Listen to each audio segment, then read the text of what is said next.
Well. Here we go. Happy New Year, Fury. Happy New Year, everybody.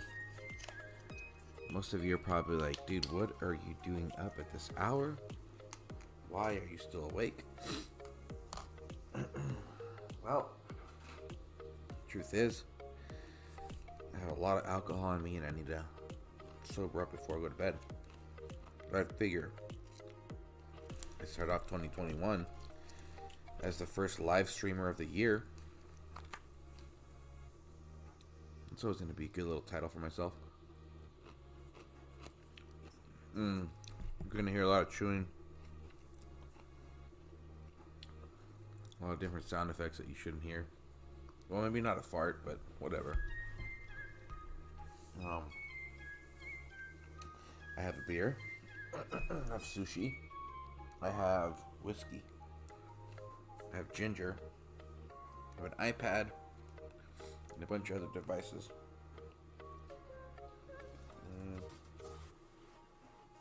The goal is to potentially just host a long ass stream. I'm not going to bed anytime soon. It's about 2:42. And 2:42 Friday morning. Yeah, everyone's asleep. I'm just hanging out. I feel like there's a lot to talk about, but I don't know. We'll see. Fury says it's about 10:42 a.m. in the UK, and he's worked a night shift and will be going to bed soon. Well, you know what, Mr. Fury, thank you for being here. That's me cracking open a beer.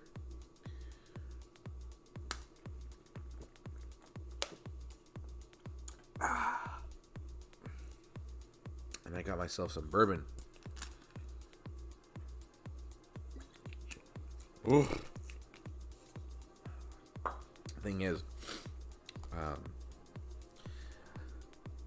don't know if I'll be talking about the game. Oh, Mr. JASONJEROME, what are you still doing up, good sir?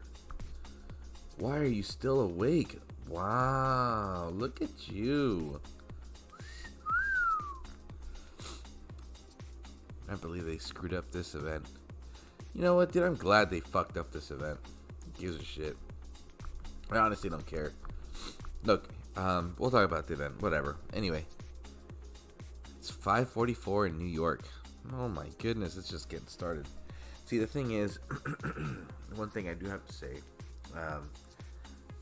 I guess it's like, channel announcements. So,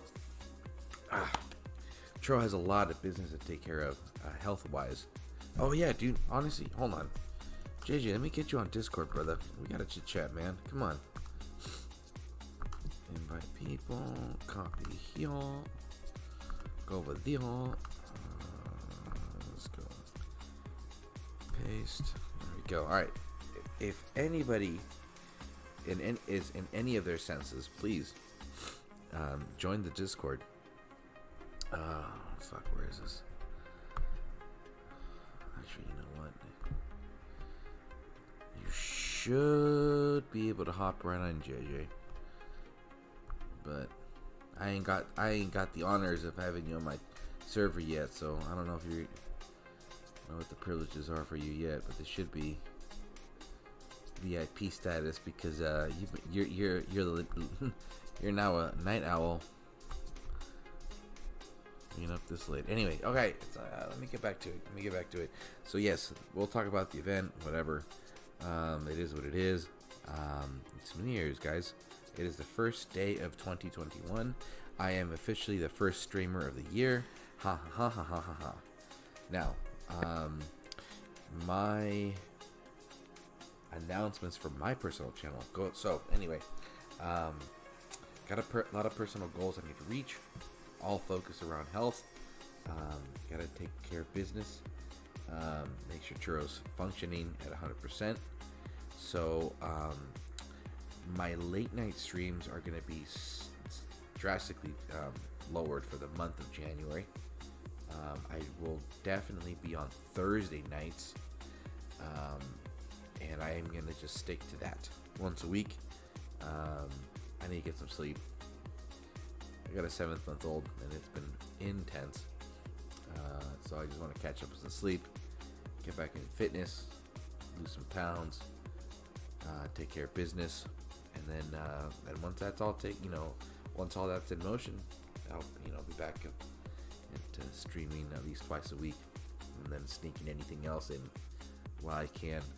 Other than that, that's it, man. That's it, bro. I love that you say this while you're streaming at like 2:30 in the morning, 3 o'clock in the morning. Yeah, right. I love it. Yeah. Just the irony. Yeah, I mean, yeah, dude. I need to get some sleep. It's 3 a.m. Yeah, it's 3 a.m. We're starting off the year on a bad note, but fuck it. Who cares? How are you, bro? How you been? Bro, I am so pumped to catch a Churro stream. It's usually way past my bedtime. Yeah, but it's New But Year's. it's New bro. Year's. Yeah, New Year's. I actually just got in. Nice, dude. Home. Yeah. Everything a-okay on your end? Yeah, man. Yeah. I got a couple days off, so decided Nice. to get litty. So Ooh. Are you sipping on anything right now? yeah, absolutely. A little bit of Belvedere, actually. Wow, look at you. Yeah. That was Man. they had one of them fancy bottles. I had to scoop it. Nice, dude. Yeah, I just picked up some. You ever had some of that bullet bourbon? I have. Yeah. Yeah. It's got a nice kick to it. Yeah. So just sipping on that right now, chilling. Oh yeah.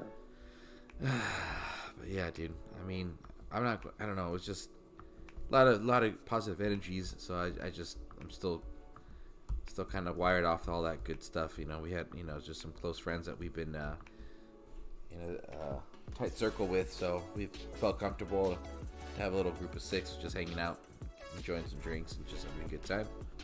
So just everybody. Just, I hear that, man. Yeah, man. I mean, you gotta, as long as everybody's, the thing with having the kiddos around and stuff, we just realized that, as long as we were being proactive, everybody was on their toes with everything, and we felt pretty safe and comfortable just keeping a tight circle and just everybody within, the same environment and the same mentality, and everything's safe. So, I hear that.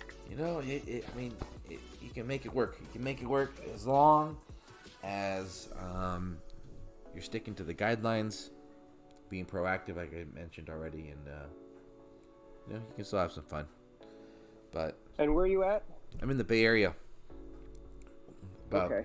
So you guys are getting it pretty well right now. Yeah. I'm in the county, in the Santa Clara County, and it's just out of control. But yeah, all of Cali, I think is just people, dude. At least mostly near the coast.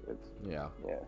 People are just, honestly, it's pathetic. It's just the level of ignorance in general in this area is it's just out of control, dude. It's just a lot of individuals that come out here thinking that just because we get sun all day, every day, everything's beautiful. But it's just like, bro, it's just not how it works ever. So, I don't know. It's just, I don't know. This California's definitely putting itself out there in a negative way, and there's a lot of, I think there needs to be a bit more of an extreme measure that needs to be, enforced, but the state is just super ignorant, dude. Too spoiled, bro. That's what it is, really, at the end of the day. So, but anyway, yeah. I mean, it's going, dude. It's going. I don't know. Fucking cable, dude. I think we got nothing but positive in the future, though. I don't think we can get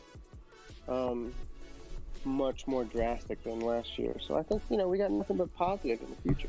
Yeah, no, I can agree, and I can definitely agree with that. I think that it's just we learn our lessons, as new as it could be for the first wave, and now it's just a matter of people just listening to what's up. It's It's really what it is. Yeah. I feel like New York got it figured out. We got hit pretty rough right at the start, but I feel like once we, quickly adapted, I feel like New York just kind of figured it out. It seems like, don't get me wrong, the numbers are still going up, but I just feel like we're in a good routine. There's no burnout. There's, Yeah. I hear some states are getting burnt out. And, it's a crazy time, man. But, I like to be optimistic about the future. Yeah, but you guys, dude, you guys took a heavy hit that first wave. That was some intense stuff you guys were going through. I think it's just the, city life, I was out there, shoot. Was it 2018? Yeah, 2018. And it's not until you're in the environment of how, what's the word I want to say? How congested it can get with people out there, till you realize. Oh yeah, real quick. It's wild, dude. It's wild. Because I was out in the Manhattan area, and I was like, oh my goodness, like, because if you don't leave your area, you just base what you see on in the movies or you see on the shows or hear from people and stuff. But there is a lot of people out there, bro, and yeah, the foot traffic is no joke, especially in the subway area. Yeah, it's you definitely have to get into like a good flow.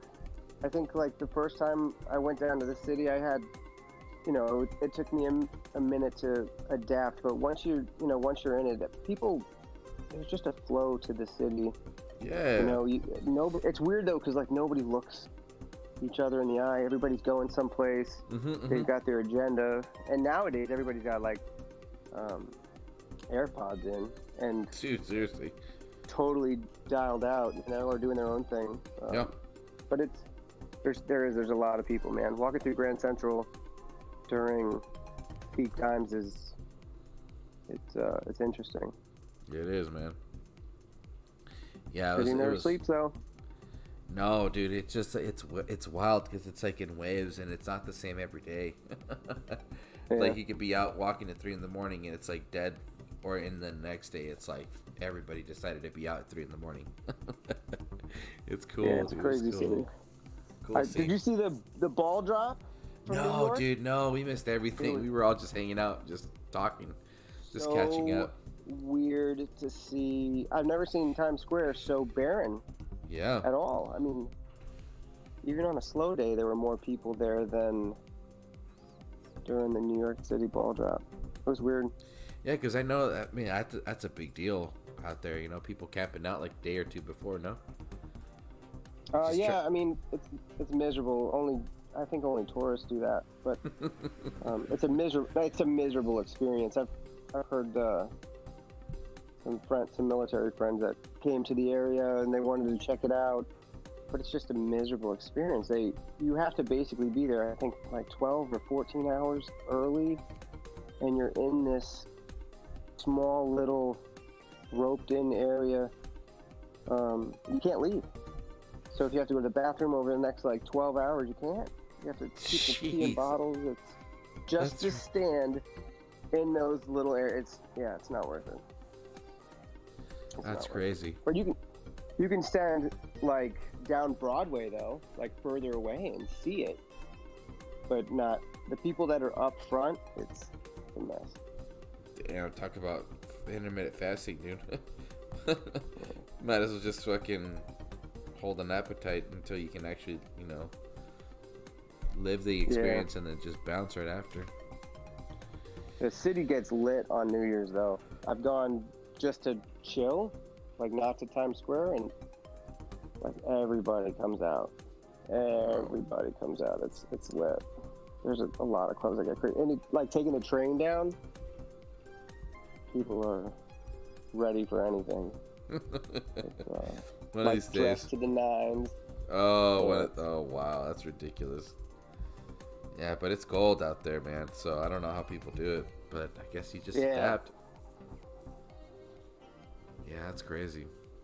But so you born and raised in the area? No, not at all. Oh, okay.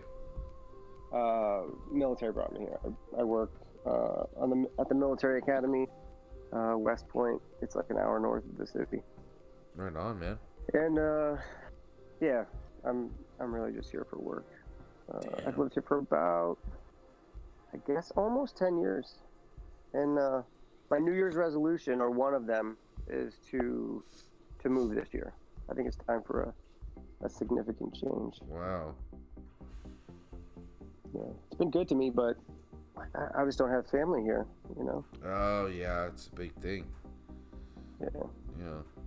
I'm sure you want to get, because, yeah, 2 boys, correct? I'm sure you want to keep them next to family as well. Yeah.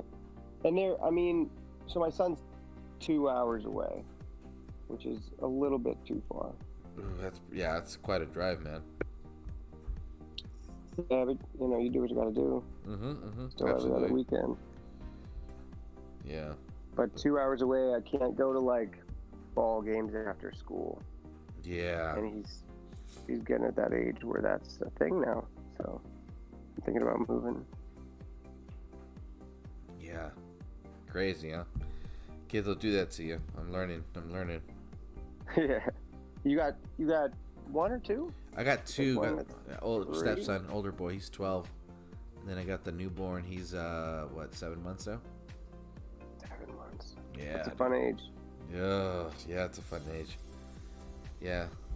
It gets a lot easier, but there's a lot of learning going on at that Dude, time frame. Yeah, man, it is. It's crazy. It's wild because it's a whole different experience when you're there from the beginning, from the starting line, opposed to being introduced into someone else's life at a very, very, very young age. So yeah, man, it's crazy, but it's definitely been a lesson. It's crazy. It's just, I've learned to accept the fact that I have fog brain, and it's probably going to be with me for the rest of my life. I'm just like, dude, fuck, I can't remember anything anymore. But you know what? I don't give a shit. It's just how it goes now. It definitely changed you forever. Yeah. It's weird, but yeah. Anyway, but it's cool. It's been cool. But yeah, man. It should get a lot easier soon. You'll hit the you'll hit the walking age, then it gets harder. But then you should hit the diaper, no more diaper. That's primo. And then my favorite is when they get out of that car seat that you have to carry around, and they're in a regular car seat. That's the best. When they can get themselves in and out of the car instead of you having to carry them in that tote thing and put it in the stroller. Oh, that's a nightmare. Wow, dude. I always hated that. Yeah, damn, man, that's crazy. What's the age difference between both your boys? 7, 6. Okay. 6 years. Yeah. 2 deployments, 2 wives, and 2 kids. Bang, bang, bong. Damn, JJ's going in for the kill every time, huh? Pew. That's wild, man. Damn. Yeah, dude. So what are your thoughts on the Hachi debacle on this event? Dude, I was just, honestly, bro, I woke up and I was like, oh, cool event. And then, like, the funniest thing is that, like, the individuals, so I have a bunch of, I'm slowly putting together a team, which is a branch out of the Home Alliance, right? And, been recruiting the stuff. And then, I saw that out of the, I got, like, 24 players right now. I think that 4 of them got the glitch, which have been the most inactive recently. So I was just busting up. I'm like, dude, like, we've tried to get these guys to just like do something for the weekends and stuff like that. and one of them got like 300 and like 20 something K, and I was like, yo, dude, like, what happened? And he was like, dude, I just woke up and I had all these souls. I was like, okay, that's cool. And you know, so he's done for the weekend. He's done for like the next year, dude. Done. Really, you know, the game gave him enough souls to, like, you know, bragging rights for the next like year, you know. Yeah, for sure. So, and then I'm seeing like, you know, 100K here, 200K here, and like with other players. So I got 4 or 5 players that have the glitch, and I'm just thinking, I mean, you know what, dude? I'm glad I came to peace that whenever I spend any cash in this game, it's just money gone. So just spend it and forget it. And I think because I've adapted to that mentality, I just don't give a shit. So it's like, it is what it is. They're not going to do anything about it, and if they do, cool. If they don't, whatever. I'm not going to stress about it, dude. It's just not gonna. It's not worth it. They literally just gave themselves the highest soul count event in under 24 hours before literally the year ended. Like, which team is ever going to reach 11 million souls? It's not possible. Yeah, I mean, it's ridiculous. Sure, bro. it's possible, but it's not. No one's gonna. I don't think there's going to be any contenders. Anyone who's going to try to catch it up to everybody that, you know, is already in the top 100. I don't even know how many teams were affected by it. Like, I think I want to say it's just bizarre, because like look, with in my experience with this whole thing, it's just, I'm thinking like, okay, like, what does it take for your account to become one of the weird ones that get this glitch, right? And their story didn't make sense to me. It never does, people bro. That were on when it happened, and a lot of the stories we're hearing from other people are that they're the lesser active individuals that received all these souls. Like, you said it. I think somebody else. Yeah. I don't remember. Dude, somebody else had mentioned. Yeah, it's lesser active people. Yeah. Like, when I mean lesser active, maybe they'll get like literally 10 souls within the weekend, and they're collecting, like, they're probably skipping their dailies or not completing their dailies, and but they're logging in, and then I see that they got like 300K souls, and all they did was log in, and that was it. And you know, and we're all just cracking jokes and just ripping on each other, just calling them all the MVPs and stuff like that, and they're all busting up, and, you know, no harm, no, you know, we're just clowning on each other. But the point was, like, dude, you don't have to fucking do anything anymore, you know? Like, it's just the timing of everything, and this year specifically with this game has just been such a shit show, dude. But I mean, at the end of the day, it's like, if you decided to put any money into this game, dude, just kiss the money goodbye and just make peace with it. Don't worry about it. You know, when shit like this hits the fan, what are we gonna do, bro? We can only complain about it for so long, and it's gonna happen again. The Anubis glitch is still not fixed from Conquest and Assault. I know. So why are we all worried about it? Just fucking do it, dude. It's like your shit's not gonna get banned, and if it does, we'll fucking open another account. Like, it's that simple. Like, I mean, as shitty advice as this could ever be, but unfortunately, that's the truth with this game right now. Is that, like, the things that need to get addressed, which I can assume are probably an easy fix, don't get addressed. I don't know. It's bizarre. It doesn't make sense. I mean, I think the best fix for this whole thing is give everybody their rewards and just fucking start Conquest tomorrow. Like, who cares? Just run it for a couple. Like, just give everybody triple drops. That would be awesome. Actually, I just think give everybody triple drops for the next week. Don't refund anything. Just give them triple drops, because that's what we all need. We're all gonna be we'll all put in the time. I would play a lot more if it was triple drops than this event, for sure. Yeah. Like, because the thing is, no one should ever demand a refund. You signed it away the second you clicked OK on the, you know, the terms or whatever. Just kiss it away, whatever. But just ask for more then. Just give me more. Just give me triple drops for the next 4 days. And all I gotta do is just keep refreshing portal stones. And in those triple drops, I'm gonna get portal stones. So just keep it going. And just level your shit for like the next week, you know, and a half or whatever. But I don't know. I mean, it's a mess. It's unfortunate. I don't like it. But at the end of the day, I think the fact that a lot of us loyal players have put in literally time and money, it just scares us off. And it was the kind of shit that was happening during the whole Horde Apocalypse as well, you know, where things were just really unbalanced, and it was just like, what's the point, dude? It's just ridiculous. And we saw a huge change in the game earlier part of 2020, even though things in our real lives were pretty fucked because of everything that was happening. But the game somehow managed to balance itself out for a little while. And then Dragon Slayers came back, and it was just like, oh, fuck, man. Here goes another reset. It's like, yeah. God, dude. It seemed like everything was going real good. Dude. Like early summer, Yeah. mid-summer.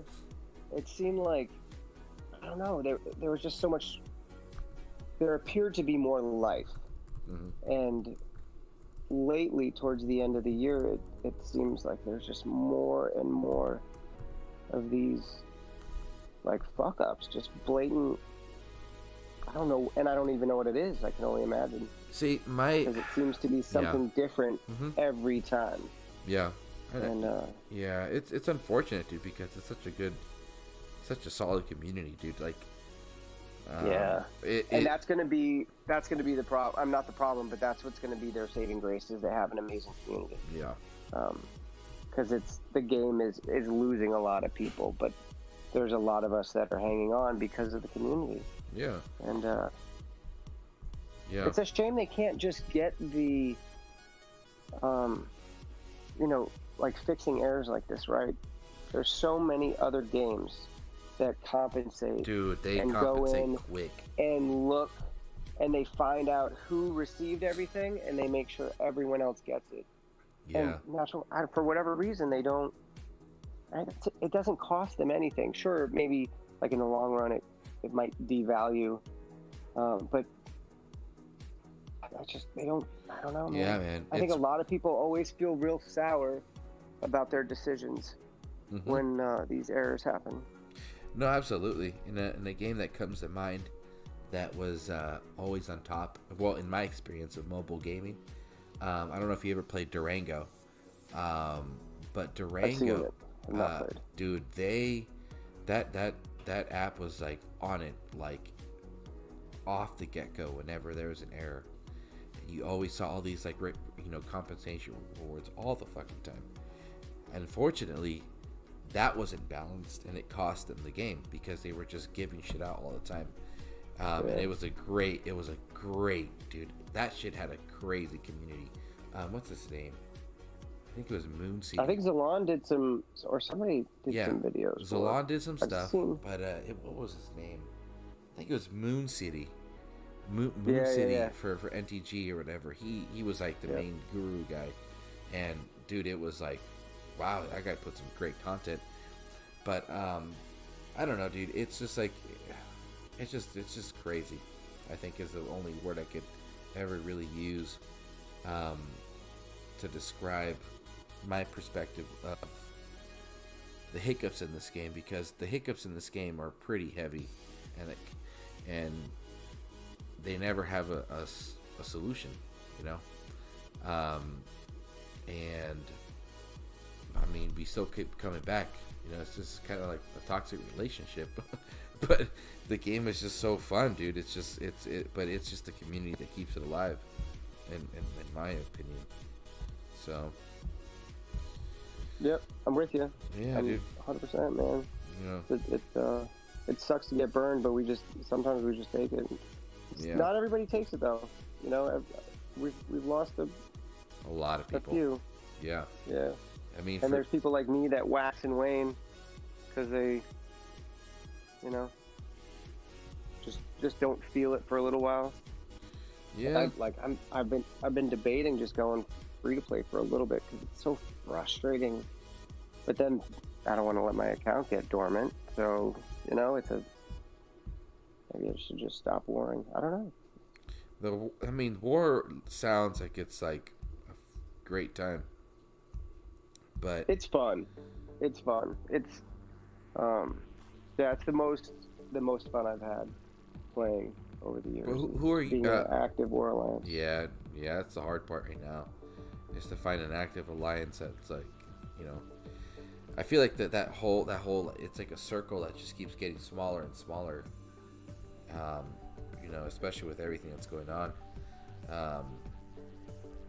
But I don't know, war just. I think you got, you know, I think it was you, Chef, and Vintage that like were like really hyping it up earlier in the summer. But the craziest part was that like I think that the game had reached such a balance at the time, which is crazy to say with the War Gods, because it's like they all kind of, you know, complemented each other in a different way. Like you had this guy, you had this guy, you know, and when things kind of you know, I guess you could say balance itself out, war, which is the aspect of this game, was worth it, because it was like, damn dude, like, you know, you could beat the shit out of each other out for like a fucking week, and you guys were, you know, friends at the end of the season, and you could do it again, or you could take a break or whatever, you know. So, but I don't know, man. I mean, I think right now it would probably be, you know, maybe a recommendable option of just for anybody out there that doesn't want to quit the game, just to go free to play for a little bit and just enjoy it that way and see where it goes. And then whenever you can, you know, splash some cash and just keep your account alive, do it. So yeah, man, definitely. I mean, a lot of us have been playing this game for what, 4 years, I think, going on, quite a while. And yeah, how long have you been playing the game? So whenever the game came out, I didn't get on right at launch. I think I was about 3 or 4 months after it started. It was in February, like after it went live. So I think it went live in December or November. Or what, 2016 or what? Yeah. Well, I honestly don't remember anymore, but I think it was. And I picked it up around February time frame, and been chilling ever since, man. Dude, it's just so crazy to think, because I want to say I picked it up, dude, I think it was like 2016 or 2017.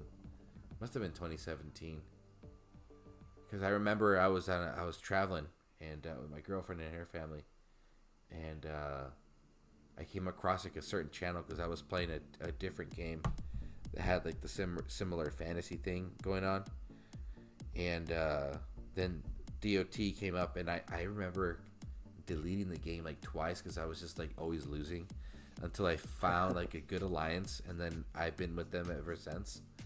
But nice. Just, yeah, and you've been with the same alliance since... dude. Wow. Yeah, the same fucking alliance as Stieg. I'm sure you've heard of him. Oh yeah. Yeah, yep, Stieg. Yep, sure have. Wow, and I always thought it was pronounced Aztec, but that's what I just found out it was a Stieg. I've been saying Aztec the whole time. Me too. Thank you for sharing. Yeah, dude. Yeah, man. I can't imagine being in one alliance. I bounce every couple of weeks. It feels like I only started bouncing. You know, and I would feel kind of guilty because it's like, man, you know, they were like kind enough to recruit me, and I was like, I don't want to be a little bitch about, you know, like joining another team, but I just kind of want to see what's out there. But anyway, like, you know, then I kind of figured, oh, you know, you leave, it's okay, like you're not like ditching your friends or whatever, you know. Yeah, you always come back. Exactly, yeah. But I think it was when Loki got released, you know, for, you know, the first time, is that I joined ERU, and I was like, whoa, this is super sick. Like, that's when you start to see like a whole different level of activity. And that's when That's what I'm saying, man. It's got to be. I'm all about, like, if you hit valleys or peaks, Mm-hmm. Anytime you hit like a value, you just feel a little mundane with the game, or it's not really going anywhere for you. Check out something different, man. Mm-hmm. Just pop over to a different alliance, try a different style of play, shake things up, because the game has so much to offer.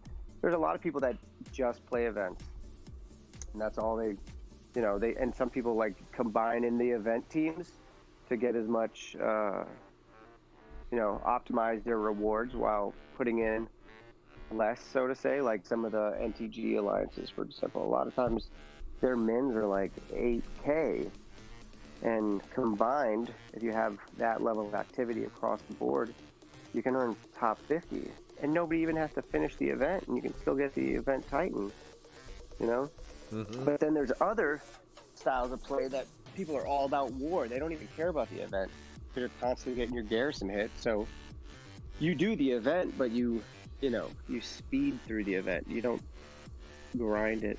Mm-hmm. And then there's different style of alliances that just play completely different.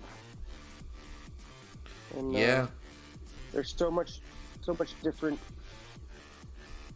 variety. If you get bored, check out a different alliance maybe for a week. Yeah.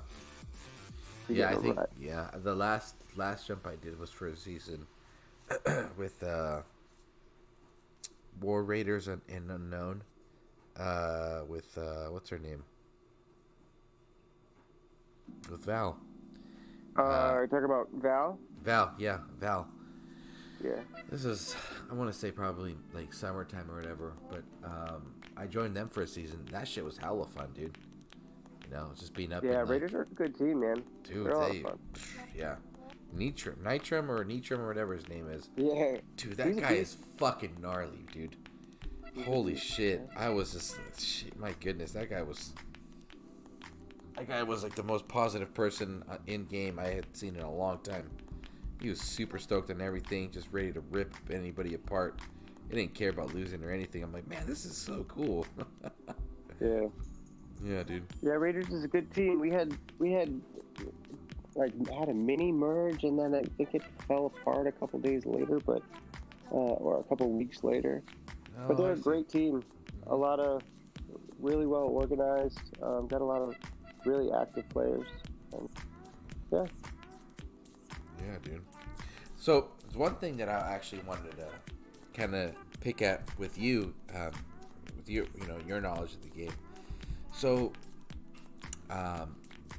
for the longest time, I've only heard that Legends had 2 servers, and now something's going on that like there's a 4th opening up.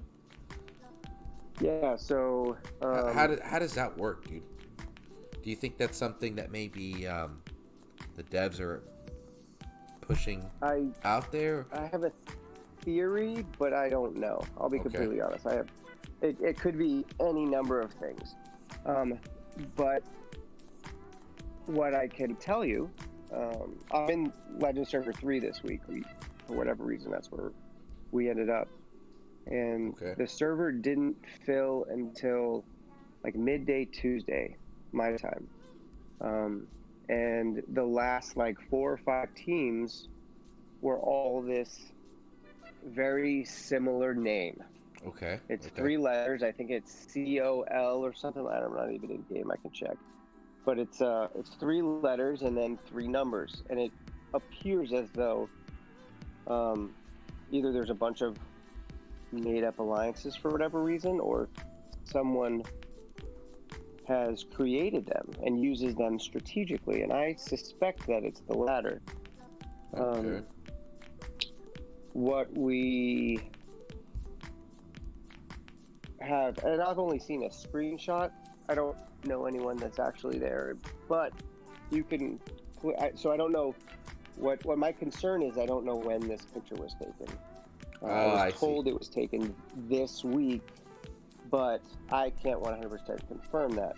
What I can confirm is that if it was this week, I know what the server 1 leaderboard looks like. I know what the server 2 leaderboard looks like, and I'm in the server 3 leaderboard. In the photo that's been floating around, there's a bunch of alliances that they have like a mill VP. And it's clearly Legend server because there's 3 4-stars, and it's all the same alliance, but not the same alliance, the same corporation alliance. The name, the prefix is all the same. So there's some suspicion that people understand the mechanics of how the servers fill, and they're exploiting it for basically free 4-star Titans, or with very minimal effort. I don't know for certain. Again, if I could confirm when the photo was taken, then I'd have something to go on. But there's always, I can't. Yeah, it's crazy, man. Crazy. There's exploits in this game that pop up all the time. Yeah. But yeah, the rumors that there's a 4th Legend server. That's crazy. It's just crazy to me because, I feel like I learn something new with this game every day. Something different. And when that topic came up, I was like, I just had the assumption that every single league had the same amount of servers. And there was just that many people playing. But then I'm hearing, Legends only has 2. And there's one specific team always dominating and exploiting it. And no one's taking, there's nothing being done about it. That's all I hear.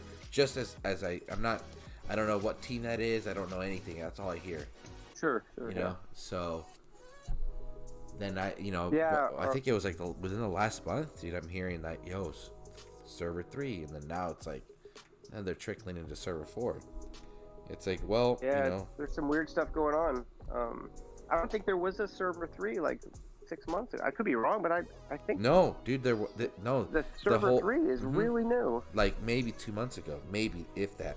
Yeah, really new. Yeah, which is great, dude. It's cool, but maybe if we could get some updates about it, that'd be like kind of nice, So I don't know. But what happened to change the mechanic that how people get into the servers? You know what I mean? Because every week a certain number of alliances stay, and a certain number of alliances demote. And where I'm under the impression that those that promote from Masters naturally go to Legends, and they replace those that were demoted. But it appears as though there's something more going on, and I guess it has to do when someone has suggested that if Alliance is in Legends and then it just goes dormant, it sticks around in Legends and can show back. I don't really understand it, but like the Alliance can... I don't know how all these alliances just show up, like on the 2nd or 3rd day to fill the league. Yeah. But I don't really know. And to be completely honest, I'm a little faded, so it's all good, trying bro. to explain this stuff sucks. Honestly, your explanations are probably more clear than I could ever imagine. Trying to jump with, but it's all good, bro. It's the start of the year, man. Sure. So you're hitting the gym, huh? Bro, I'm not even hitting the gym. I'm just trying to focus on cardio, man. Cool, man. Jump roping. I mean, a bunch of just jump roping, burpees, Here. jump rope burpees, and mountain climbers, dude. Those are the things I'm focusing on. Yeah, everything that focuses just on core strength. Serious. Yeah, and trying to get back into music as much as possible. And I have absolutely no core strength, so. Well, the 3 that you chose are very, they're multi-limb, so multi-joint. There's a lot going on, and burpees are one of my. I just hate them. I feel like that one exercise gets my heart rate the highest, the fastest. Yes. For whatever reason. Yeah, and mountain climbers are brutal too. Yeah, There's also one that I saw. I don't know if it's like the way to call it, what they call the Spider-Man crunch. So it's like it's like a mountain climber, but your knee is going touches your elbow. Yeah, but like it's either touching your elbow, it's going to like it's going further than your elbow, just to really get that like your lower back and your that corner, you know, part of your core, and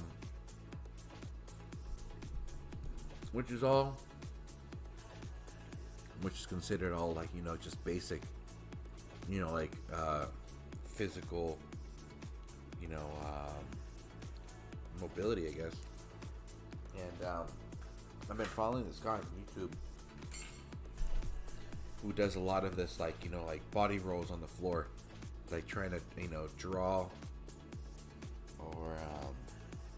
draw level with the floor, with your environment. So you're just, you know, you're doing your push-ups, but like you're not just doing a push-up, but you're kind of just, you're really focusing on all the muscles and being very aware of your environment, you know, mindful of your environment, and which all makes sense, which is stuff that we all did when we were kids. It was easy to pick ourselves up, but when you're sitting on your ass for fucking 12 hours a day or 10 hours a day, you forget what it is to roll and pick yourself up on the floor, you know what I mean? So it's just like, the thing with me is that I grew up being very active, and I'm sure you and I can relate to this. It's like, you know, we were on bikes, climbing trees. Yeah, absolutely. Building forts. Yeah, you know, so. Yeah, absolutely. You know, so, and I think, especially with having the 7-month-year-old, this kid, dude, he'll wake up and he's ready to jump all day, and just, so he, you know, my morning routine at 6 in the morning with him is like, I'm just, you know, running in place and doing jumping jacks, and he's like hopping around in his little like runner or whatever, and he's like a little spring, dude, all for like 3 hours, just going all day long. So he's probably going to skip crawling and just go straight to walking and running. So it sounds like sprinting, yeah. You know, but that's what you get when you get a boy. And the older boy, he just wants to play video games all day, and I gotta snap him out of that shit, dude. So yeah, man, my 15-year-old is just non-stop, and I mean, I think a part of it's like what's going on in the world. It's the easiest way, you know, to connect with people, assuming it's online. But a lot of have you seen that documentary? There was a documentary on Netflix that really addressed what, like some of what the internet and I'm not even going to speak well about it because I honestly don't remember. But it was, I heard it referenced by dozens of different sources over the course of about a month or two, and it really kind of dug into the algorithms that like Facebook and Google have created that changed the way that we think and act, and it's really they kind of dig into what it's doing to the greater our psyche. And I heard there was like a movement to unplug for a little while, and how it messes with your dopamine receptors. I don't really know because I didn't watch it, but it's on my to-do list. I just don't know if I want to, because I'm going to learn some things that are going to change my life. And it'll probably mean I quit playing Dog Tigers or some crazy crap like that. I know, dude. I don't know. I think for me at the end, and I think it's important. You know, the thing is, backtracking a little bit, but to get to the point as well, I think that the number one lesson I've learned from 2020 is the importance of trying to be as well-rounded with your information as possible, which I think covers not just taking everything that's in the media as with a grain of salt, but probably being extreme with the amount of research you do, because a lot of people, I think, don't realize how possible it is for you to actually go in the internet and just start reading shit and try to figure it out, which is not encouraged anymore. You know, kids nowadays are not encouraged to put work in. Everything is made easy for them. You know, down to the fact that like video games, for example, like we grew up with like Sega Genesis, Super Nintendo, and shit. And if we wanted to play a game, we had to constantly grind until we actually beat it, and we were lucky if maybe it had a save system to it. But if not, we had to sit down and we had to fucking work it. But unfortunately, now kids are introduced to these retro games, but they're introduced with the save aspect. So they lose that experience of learning the game, studying it, and making it work, which is called just putting the work in. And I think that's the number one thing that COVID has taught me is like, holy shit, dude. It's like, if I really want to know what this is about, I got to put the work in and just figure it out and do my research.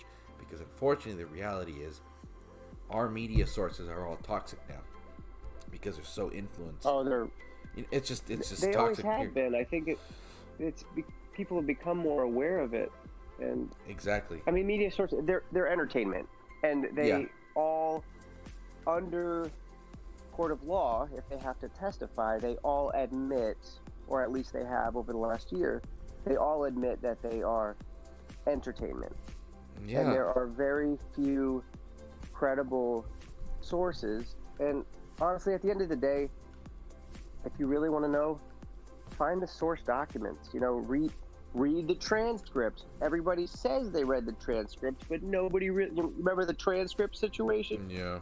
Read the transcript. If you want to know what happens, find the source documents.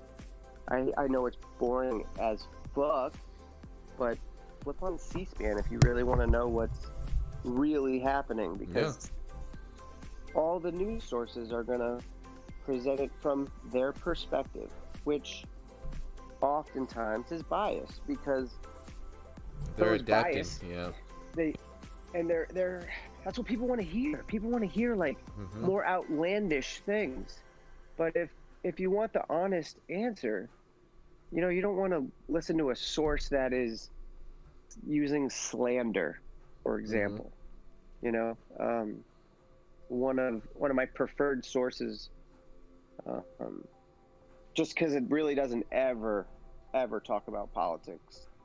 But it's damn, I totally forgot. Yeah, you got your source. The Wall Street Journal. The Wall Street Journal. Okay. The Wall Street Journal really doesn't care so much about politics as far as taking a side. It's more about just the financials. And when they present the information, they might explain which party it's about, but they don't. From my opinion, they just, here's the data. It's business related. Here's what their performance looks like. The Republicans care about it this way. The Democrats don't like this company. If they talk about politics, it's just to explain. It's not their key topics are not about. So would you say it's there to kind of give you a starting point to make you do something about it, like either read more or kind of like maybe here's a conclusion. It's up to you to decide.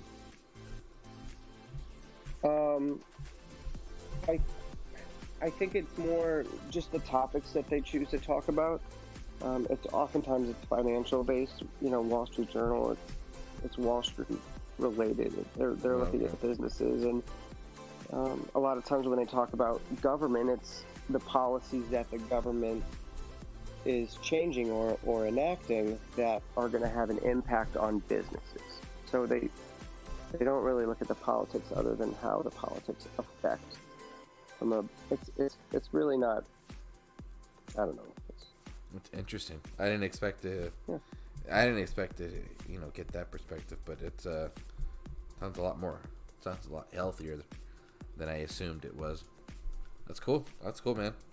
Yeah, I mean, but I think, again, like, it's crazy. We're literally in the first day of 2021. 2020 was just a crazy ass year. I think it really pumped the brakes on society when it came to kind of like maybe kind of waking people up as to where their priorities lied, and I think a lot of people had to reshuffle things because it was just like, holy crap, you know, like we can't do much and we have to do less and still find sanity within it, and let's see how it goes, you know. So Yeah, man. I think our country, I think our world is forever changed with what took place over the last year.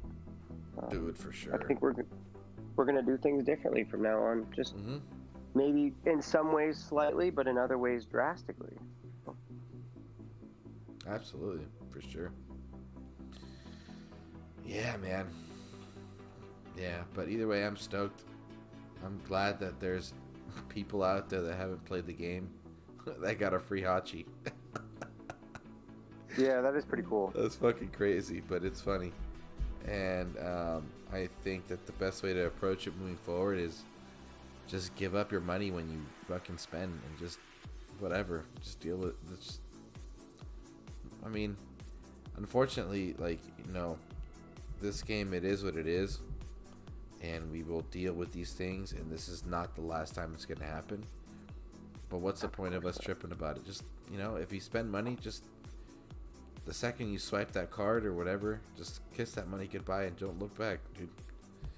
And if you want to become a free-to-play, let's fucking do it, dude.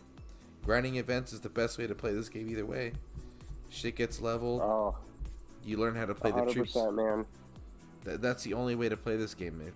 But, you know, we live in a very, what's the word? I'm just gonna say convenience-based world. Convenience-based country. Because it doesn't. This is, you know, I feel like there's more grinders outside of the U.S. than within the U.S. You know, and it's just because, you know, we're just a spoiled bunch of fucking pieces of shit sometimes, and it's just how it goes. And we can spend $70 a week, and other people make that in a month span. So they'll fucking milk the game, and you know, we're over here complaining about getting fucked over for a fucking archer that's still good as hell, but it took him to build a broken fucking lightning titan to make it irrelevant almost, you know. But I don't know. Either way, I just rather encourage people to grind. Your relics are gonna get leveled. You're gonna learn how to play the game better. Competition's gonna be more worth it. And I think it'll send a strong message if people just fucking adapt to that, you know. Honestly, I rather just encourage people to spend on gems. I rather, you know, because that's going to keep us active. I mean, I rather spend $100 on like portal stones, you mean? Yeah, portal stones, exactly. You know, yeah. Portal stones. Yeah. Because the point of the game is to play it. I mean, I don't want to spend money just to get a Titan. I'm not going to be able to max out. Like, what's the point of that? So it's yeah, bro. You know what I mean? So I mean, I rather just spend on portal stones and just fucking play the game, because that's exactly why I tune in every day for a couple hours to just raid and just fucking learn something else and make an irrelevant Titan fun again just for the hell of it, and whatever, you know. BMT, yeah, man, good sir. How are you? I'm all about the grind, bro. Yeah, for sure. I was a grinder for years. For years, I only recently switched to, like, buying events, if you want to call it that. Only recently, because I just don't. I can't put in the time anymore, man. I don't have the passion to do it. I have the passion of war, but when it comes to grinding for an event, my weekends are more for me now than dude, for sure. playing DOT. But yeah, grinding, it's a great way to build your account. You know, you get more relics that way. It's solid. Yeah. I mean, I'm not gonna. I don't know. I would say free to play, but I feel like free to play, I would have to not play the game, because I would have to stop spending gems or resources just to keep playing. But I would just rather say that my focus is going to go more into, if I got to dip into the cash, it's just going to go into getting more portal stones so I can keep grinding, you know? So. You know, at one point I thought about making this video, and then I never got around to it. Super lazy. But I calculated out what it costs to refresh, just a 30 Portal Stone refresh. And it was really close to 25 cents. And, I mean, if you think about it, a lot of those arcade games we used to play back in the day, you know, if you're just throwing in a quarter for 30 Portal Stones, it's way more bang for the buck. If you're actually playing the game, getting in there as many raids as you can. You know, everybody's always preached raid more, specifically vintage. Yeah. And it's really the best way to build your account. And, you know, you earn the resources, you earn the drops, you earn the Titan experience. And it's really not all that expensive to just refresh your Portal Stones all the time. It's like a quarter. It's funny because I used to spend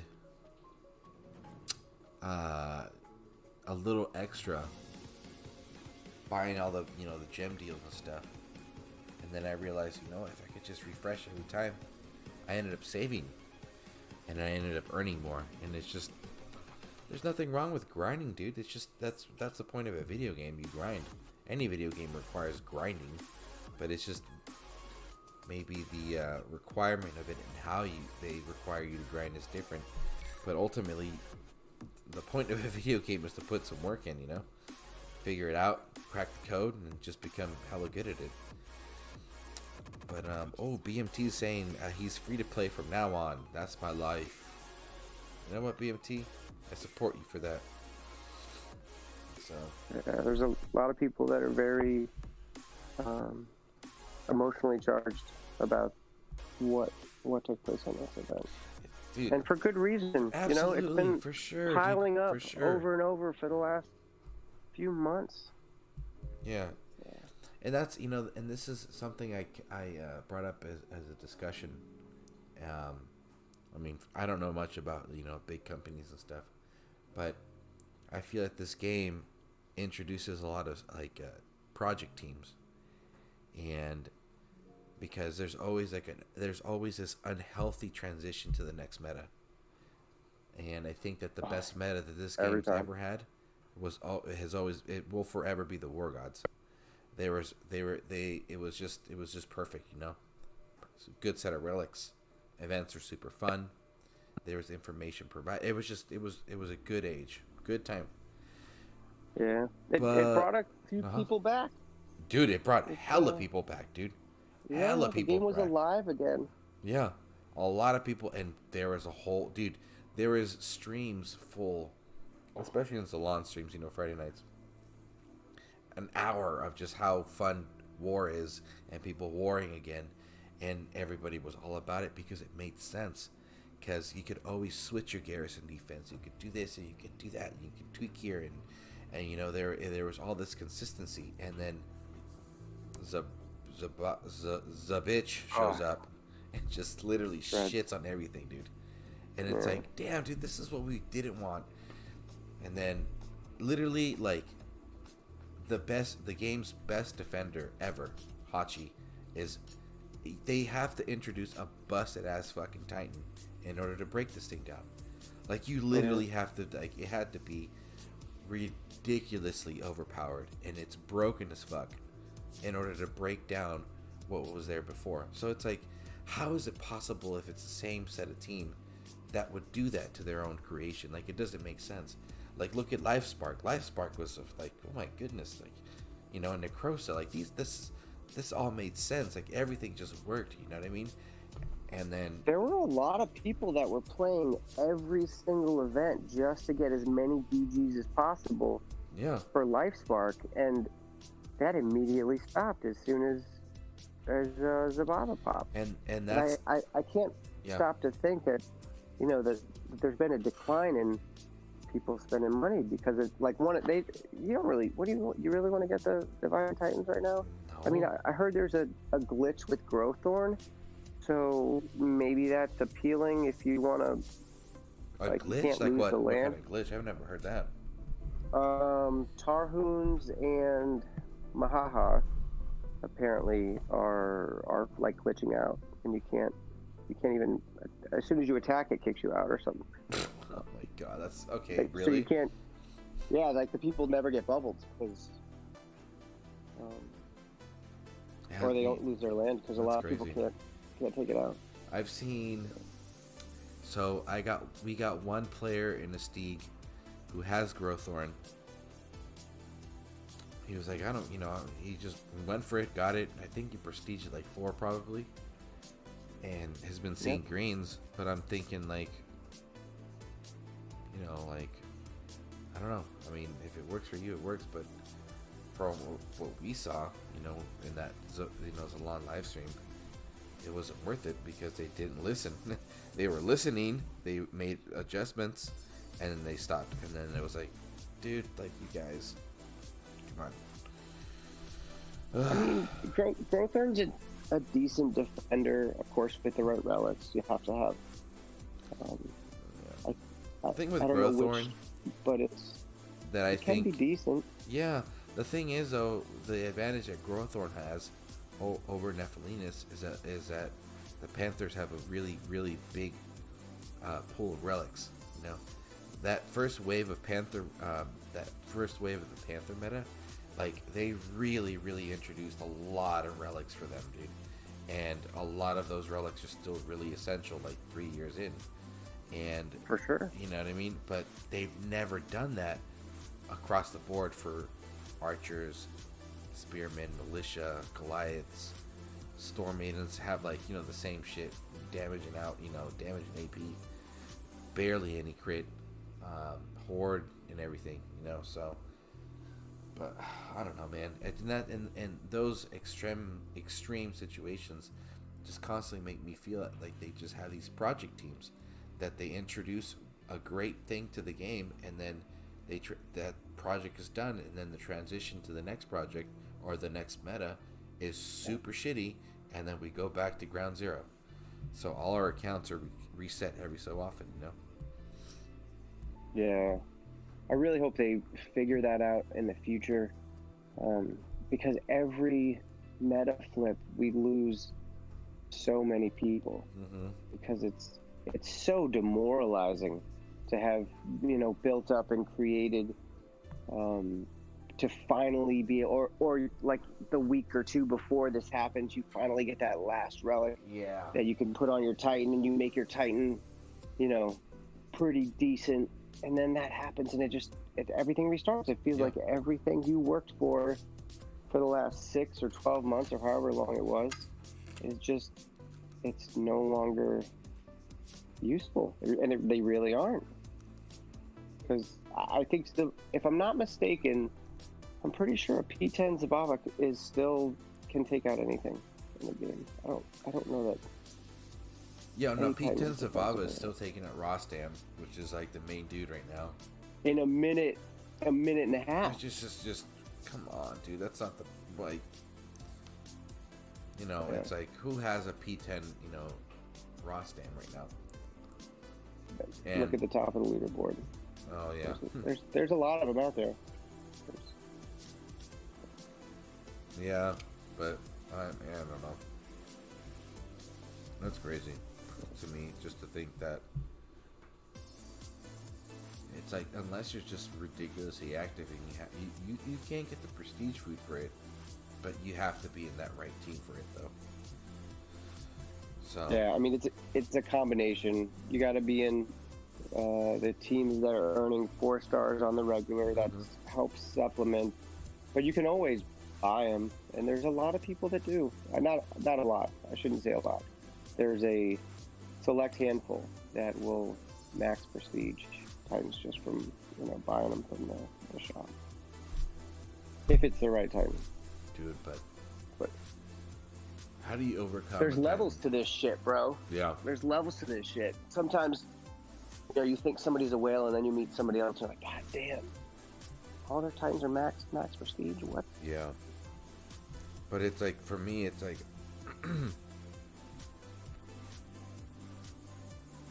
dude, Zabava does everything. The what is the fire rate for the maidens is broken as fuck. They're literally shooting It's been like that every for, second, dude. yeah. They're shooting every second, and they're not shooting like 200 damage. They're shooting like 300,000 damage a second, dude. So of course, if you go after a Rostam, they can chisel away pretty quickly, And then you have a fucking Titan who's got like what 500,000, if not 1,000,000 HP, and then its ticker is giving it more damage and more AP and more resistance, and all you have to do is just run in circles. It's just like, dude, like, come on, man, like, this is ridiculous. But I don't know, man. I don't know. She's fun, man. She's fun as hell. Look, the thing is, I think at the end of the day, meta changes are it's just how games work. Meta changes, cool. I just want them to fucking make it so that the transition is healthy. So instead of introducing the latest and greatest attacker, dude, just fucking introduce us with the fucking decent, or if not, a bomb-ass fucking defender. And then give us the attacker that can potentially take it down, which what they were doing with Hachi. People are like, oh, fuck, man, I can't take down Hachi because it's super hard. Well, yeah, it's called the war game for a reason, dude. It's not easy. It's not supposed to be a big win. But what's the next Hachi killer? Well, dude, there's a bunch of Hachi killers. Guess what? This thing is really fucking good, and it's built well. So what we have to do is put in the work. That's kind of what video games are about. Just put in the work, that's fine. But people were looking for 30-second, a minute battles, and it's like, dude, this isn't the game for that. It's not what it's for. You have charge damage, you have flanking, you have, rear damage, and all this kind of shit. You can get really intricate with it. But to introduce a busted-ass fucking Titan just to take down a really good defender in under a minute when it's prestige 10, like, really? No wonder people fucking quit this game. A week ago, it was a completely different game. Yeah. And that's fine, dude. But then I also understand, for example, like, my go-to reference is Chef. Chef is taking down Hachis all the fucking time, every day, because he's warring. You get tired of seeing a bunch of fucking Hachis for 4 fucking months, dude. That shit gets annoying. I get it. Yeah. But then the other side is, not everybody is that active. Not everybody's taking down those Hachis. So it's like, how do you find the balance of that, which is another whole different, topic of discussion. But unless you're that fucking active, like, dude, you should not be introducing crazy ass Titans like that literally over a weekend when you have just found a balance in the game. It's not worth it, man. You're losing people. But I don't know. It sucks, man. It does. I just wish the meta flips weren't so drastic. If it was like you said, ease it in with some of the, because there's always a series, right? When they come up with this, they don't think, oh, Zababa, that's it. No, man, I'm sure they have all, or at least close to all, of the Dragon Slayers laid out. They know what's coming out. Why not drop a different one that wasn't so dominant? Well, because everyone wanted the Hachi killer at the time. But could they have dialed it back maybe a little bit, or there's all the other war gods kill Hachi? Not all of them.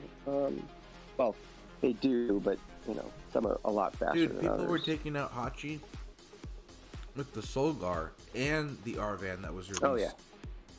Yeah, but man. it just took 2 minutes. That's all it was. What's a 2-minute battle, dude? That's it. It's just it's part of the game. It's normal. It's not a bad thing to take down a garrison in 2 minutes. Yeah, it sucks, and you have to do it over time. The garrison should be harder though. But that's exactly. There's a lot more at stake. And your alliance loses VP when the garrison gets raided. Yeah. But it's just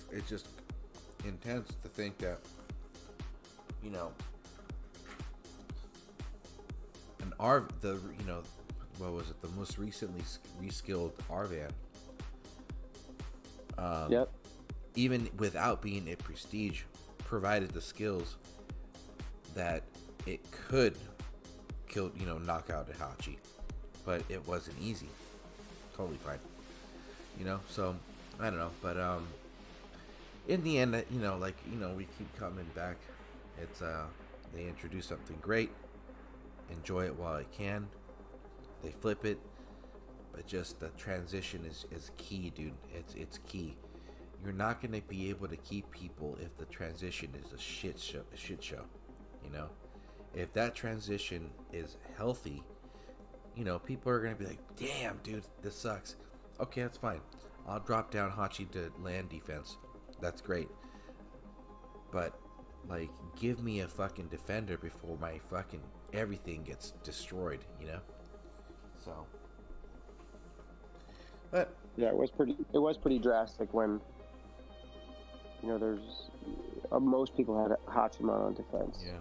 And, now it was JJ very much a defensive game, and then all of a sudden it came very much. The game just flipped. Yeah, so exactly. Just all offense, and everything was getting. There was no stopping. Yeah. Now, JJ, you were, if I'm not mistaken, because I feel like I caught on board with your channel and your streams right when the Horde Apocalypse was literally coming to an end. that was an interesting time to start watching my content. Okay. Now you were pretty much, I don't want to say gone, but you were not as active during the Horde Apocalypse.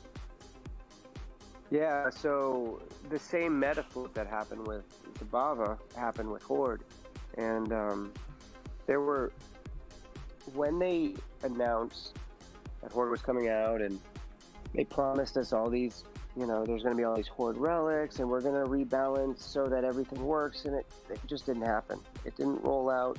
It took a lot longer to get to where it needed to get than if it was done a different way or whatever. But I think the biggest thing at that time, the game was different, right? There was only 6 element types, and there was also 6 relic slots. So that made a lot of sense in a lot of ways. And when they added a 7th element type, it left a lot of holes. It left, previous well-built Titans now we're just getting run over by the worst Horde Titan in the game because there was no resistance available for it. And it took a while for that to rebalance.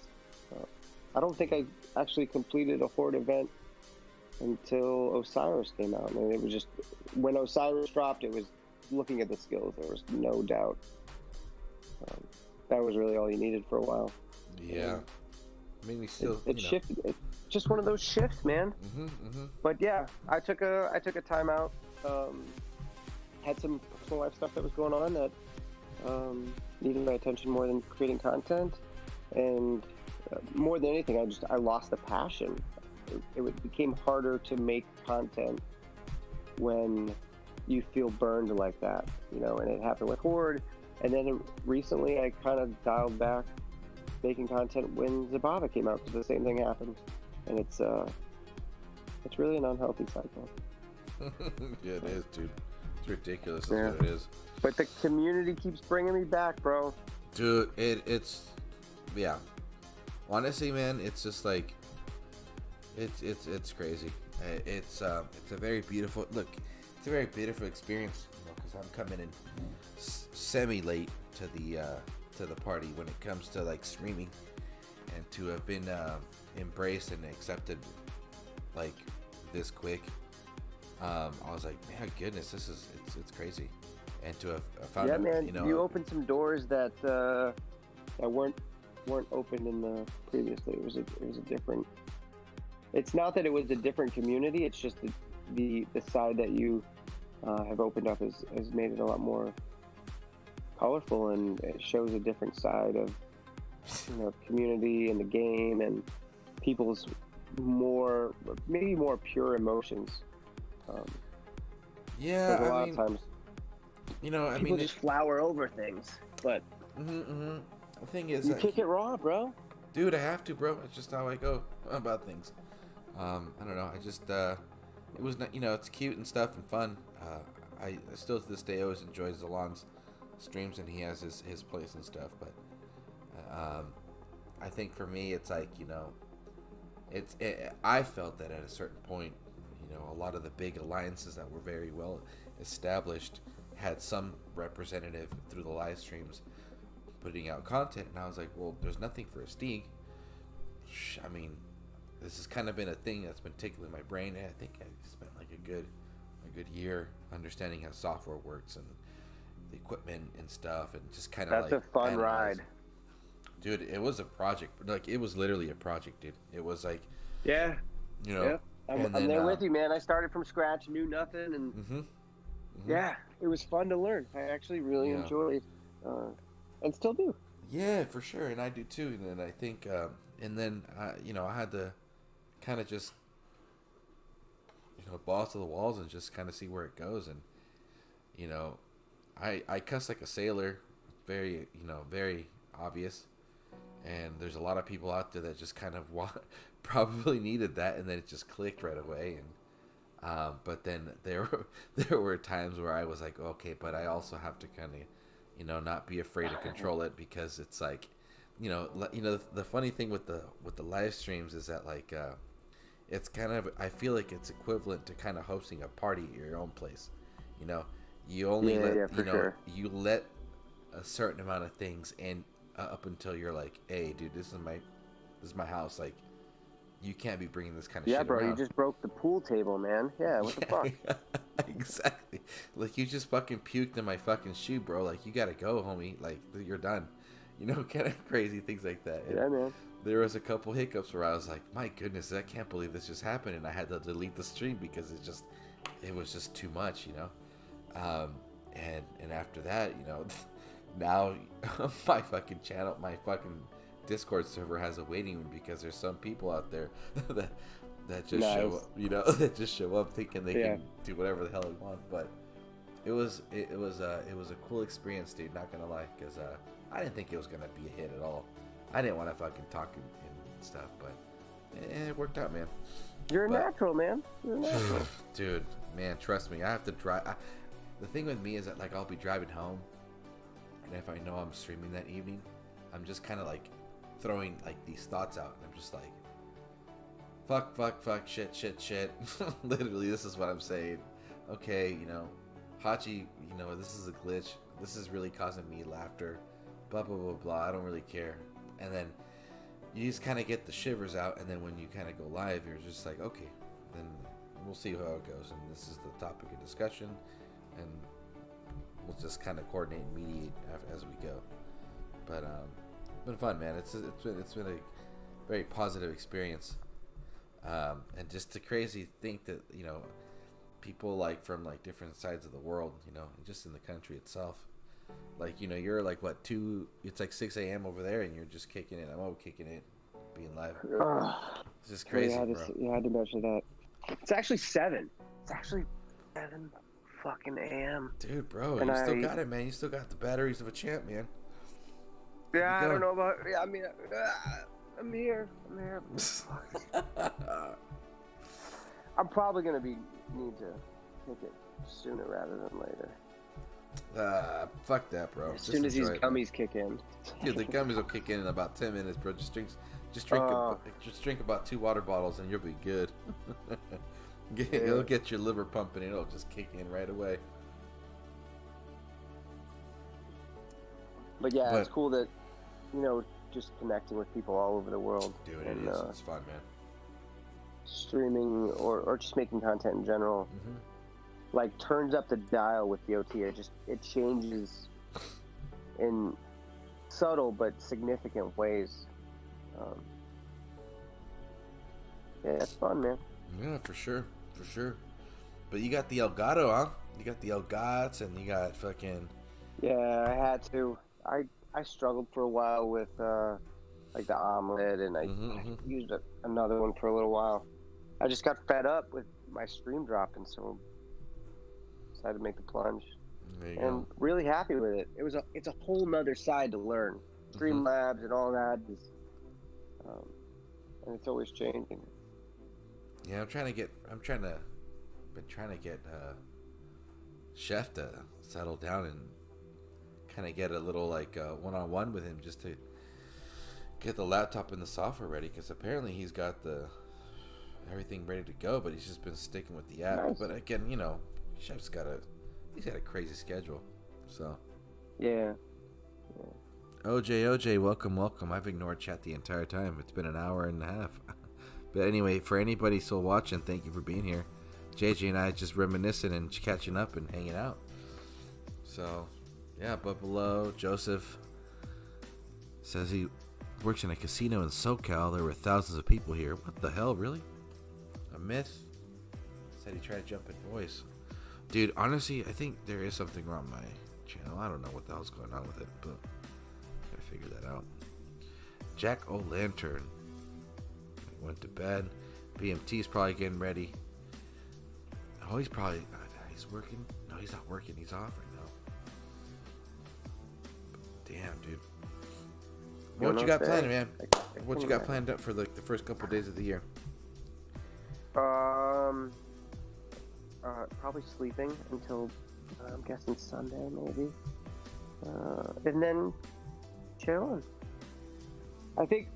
So I do have a couple resolutions I'm looking at, and just kind of rebalance a few things. Yeah, totally. And then the big thing I think I've decided this year is going to be relocating, and a lot of what I'm going to be doing is going to be like in preparation for that. Changing spending habits and looking at the credit and buying a new house and all that. Just want to make sure that certain things are in line. And but immediately chilling. I'm probably gonna hit the gym. I mean, that's just cliche. You got it. That's the one thing I'll do this weekend. I mean, this is the weekend to just enjoy, dude. Kind of reminisce. 2020 was a fucked up year, dude. 2020 was crazy. It was crazy in itself. I think it was a huge pump in the brakes in society, which I think we all needed. So I feel like it was one of those what's it called? It was a blessing in disguise. I think people needed to really slow things down. But my goodness. I'm with you. I think, yeah, I'm with you, man. Yeah. No, dude, because, I don't know, I just, thing in the Bay Area, bro, is that there's a lot of, it's a very congested environment, and it's a very ignorant environment, because everything's always sunny, or it's either hot or, mildly cold. And it could really drive people into getting bored and just complacent with things, and it has an impact with the environment. And I feel that when COVID really kicked in, people were just really aware of like what are considered basic habits of just simply, like picking up after yourself and washing your hands and not being a fucking dirtball, and all the basic shit they taught us in like elementary school that nobody listened. Dude, and look, let me tell you this too, because COVID kicked in. What was it, February? We had the scare. November really was a scare of 2019, but things didn't really, shit didn't really hit the fan up until like February, March. Right. Yeah. But in November, I was out traveling in Europe. And I'm not trying to shit. Sent back? No, I'm not trying to shit on Europe. Europe is fucking beautiful. I'm just talking about the habits people have at the airports. People walk in, take a piss, they walk out. Hands aren't washed. They sneeze, they fart, they take a shit, whatever. They don't give a fuck. And it was even worse in the States, dude. People are walking in, they're pissing everywhere. You're stepping up into the porta potty or the urinal, and it's like the entire floor looked like it just got pissed on, and it's like, can you not aim? Like, what the fuck? And those are the things that now people are probably way more cautious about. But it's like, it really took a fucking pandemic for you to wake up and like understand that you had to fucking aim your dick to the fucking toilet hole. Like, come on, dude. Like, what the fuck is this? It's like, it's ridiculous, dude. So and I just think that, you know, unfortunately, this country had to see thousands of people go down, you know, in order to wake the fuck up. It's just pathetic. And then you have other countries that nailed it and fucking took the measures needed, and they took care of it, and now they're good to go. Yet here, it's like a fucking, you know, wildfire. You know, so I don't know. We're a very entitled country. You know, a lot of what makes America great really sets us up for failure in some regards. Just because we have rights, right? We have rights to. These are our rights. You can't infringe on our right. Yeah, I get it. Yeah. I fought for them. I know. I'm all in favor of them. But at the same time, you know, there's a balance. And yes, you should have rights. But you should also be a decent person. Yeah, and just wear a fucking mask. And you can't tell me that a mask doesn't work. We've been using it in medicine and in science for fucking decades. ever, dude. So to say masks are... There's a reason. I get that you have rights, but how about don't be an asshole? Because you could be a carrier and not know it and infect everyone, and it's... I don't know, man. Yeah, I just don't understand. I don't understand. And I don't really... But at the same time, I don't understand some of what the other side's doing. I've always been in the middle. Politically. Actually, I kind of believe that we should have a certain population that's kind of in the middle. Because really the beauty of our country is that it's able to balance different parties over time, and I think it's balance that helps create the homeostasis. You know, we couldn't be Republican for 40 years. I think we would start to tilt in certain ways, but we couldn't be Democrat for 40 years either, because other aspects would tilt. I think it needs to, you know, I don't know. Yeah, all about the balance. It's about balance, dude. It's all about balance. I gotta go refill my cup. Do it, bro. Come on. Keep it going, bro. I'm fucking having day old sushi and fucking a Modelo and some fucking bourbon. Nice. I'm about to pull out a White Claw right now, because that's the last bit I got. That's where we're at. Yep. What's your drink of choice, dude? What do you like to sip on a regular day? It's a great question, and it kind of just depends on what's going on. Okay. If let's say you had a long ass day at out work with the boys, and, just after a long ass, probably just a light beer. Like I've been into pilsners for some reason lately, pilsners and kolsch's. Not like a typical pilsner, but they have a lot of fancy beers around here. And, like I like light, but I don't like a lot of the macros. Just tend to taste super bland. Some of the specifically I think the pilsners from like Czech Republic. Dude, they do it proper. Yeah, they do. Yeah, for sure. Yeah, but a beer on like a regular, just to chill out. Even though I am more of a green thumb than a drinker. But for sure. I was about to start picking at that too, because I need to start getting in that too, man. I need some. I need to start taking some more CBD. My joints are fucked, dude. My knees and my ankles are just shot, dude. I've heard great things about it. I've never actually used it for. No, dude.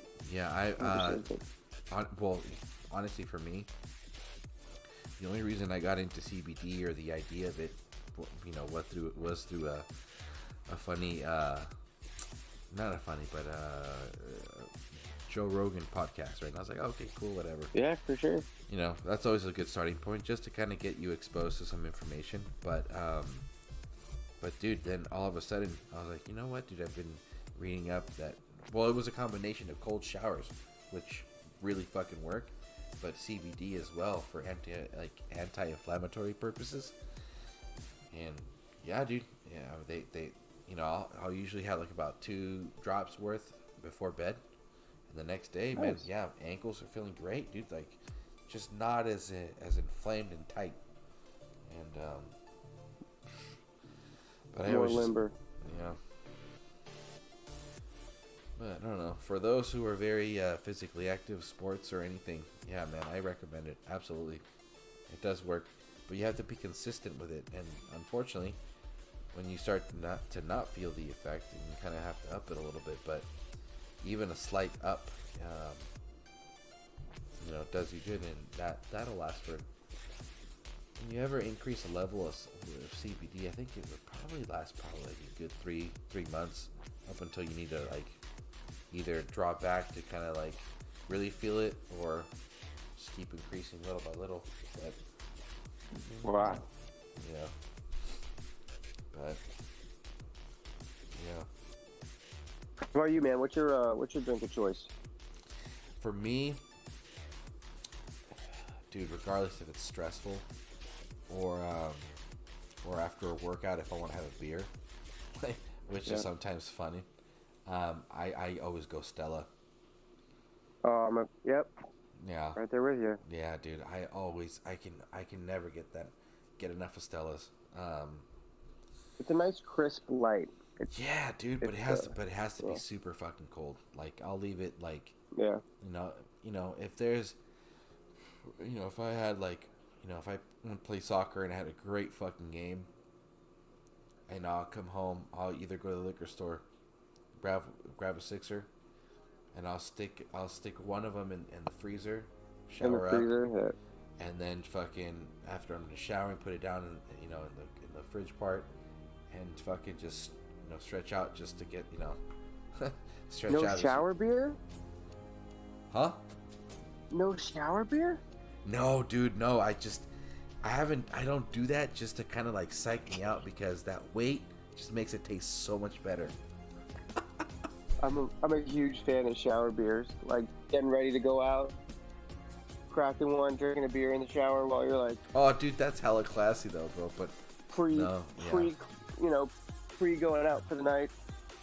It's yeah. Oh shit, LVRBC23. You know what, dude? I'm more excited to see you than Lord of the Fly. You're funny, but how are you, man? Are you still playing? Are you still playing fucking Dawn of Titans? What are you doing, guy? Didn't this guy quit like 30 fucking thousand times or something? Is he in the chat? Yeah, he said hi. Hey, happy New Year to you as well, man. But cool, man. Have him pop on Discord, and I thought he did quit.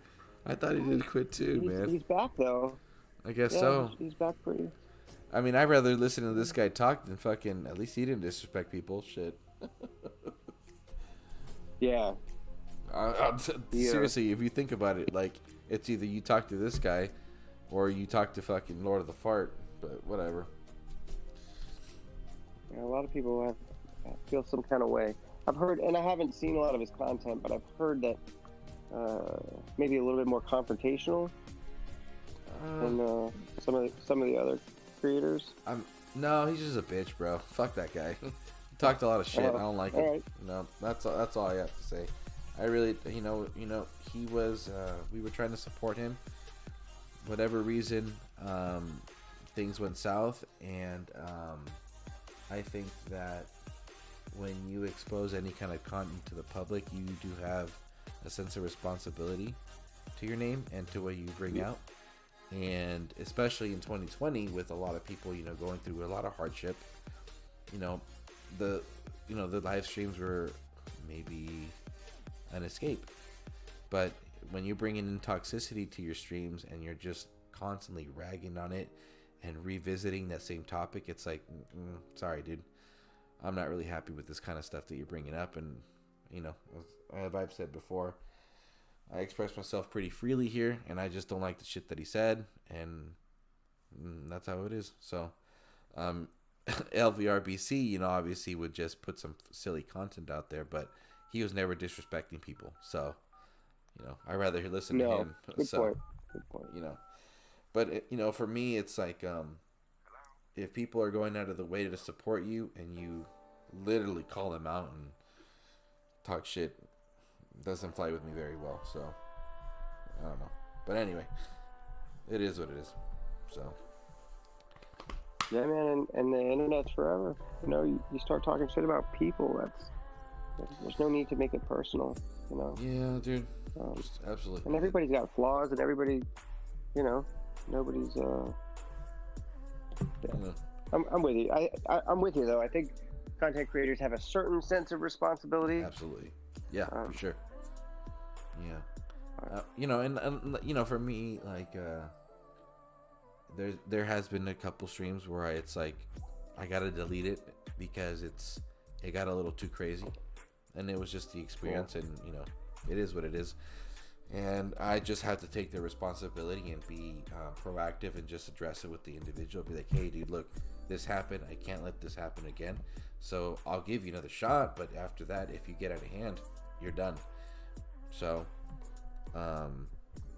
you know, because the thing, you know, the thing is, people sometimes want to forget what they're having to deal with, and they just want to kind of play the game and just have a good time, you know. And you know, they are entitled to that, and you know, there again, you know, there is that sense of responsibility. It's like I have to be aware and mediate and dictate sometimes what I'm allowing within my environment in my stream. And you know, fortunately, I've been supported, been told, and aware that shit can get out of hand, and you just gotta address it. So, especially on late night, man, start twisting up and exactly, turning dude. up a little bit. You kind of have to play bodyguard, you know, or bouncer, I guess you could say, really. I don't know. But yeah. Oh man. Hey, so what are your thoughts on Mahaha? He's pretty cool, or what? Oh yeah, big fan. Crushes.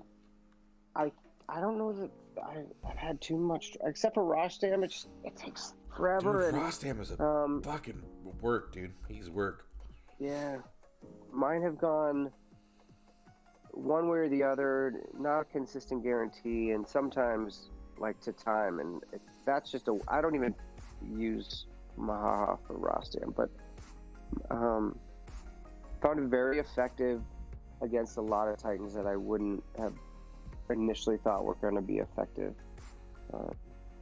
But at the same time, there are other Titans that are way faster for different setups. Like Mahaha, I think, has the potential to take out almost every Titan in the game, except for maybe Rostam. I think that's the only one I personally have issues with.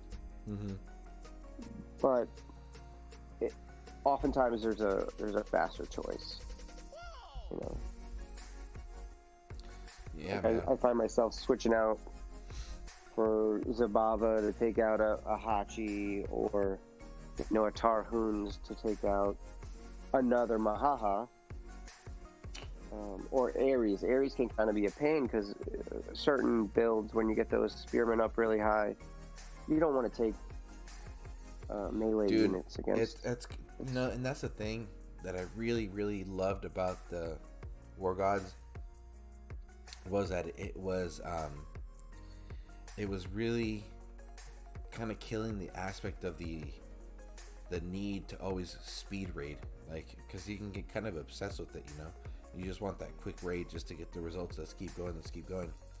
But I liked how they reintroduced the fact that you can tinker and actually get some good gameplay with you know, the War Gods because of the way they were built. But I just think that that's still also applicable with the Dragon Slayers, because, you know, you have, for example, Tarhuns. He's kind of like the well-rounded one because he got the meat shield and he's got the range units and everything and the spells, but he can't take everything down.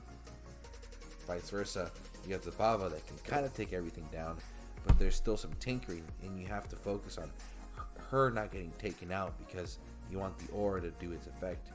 And it just, you know, it's like, it's just the fun part, you know. That's why I get stoked, you know, playing with these you know, newer Titans and stuff. Yeah, they've definitely come up with a lot more dynamic Titans. You know, I think back to 2016 when their Titans were just totally different.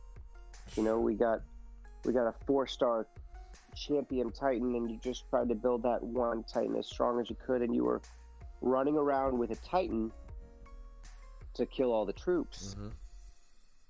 But then it kind of shifted, and the game became more troop dependent. And then they added the aspect of Omegas, so it got a little bit more complex. And then the War Gods came out, Mm-hmm.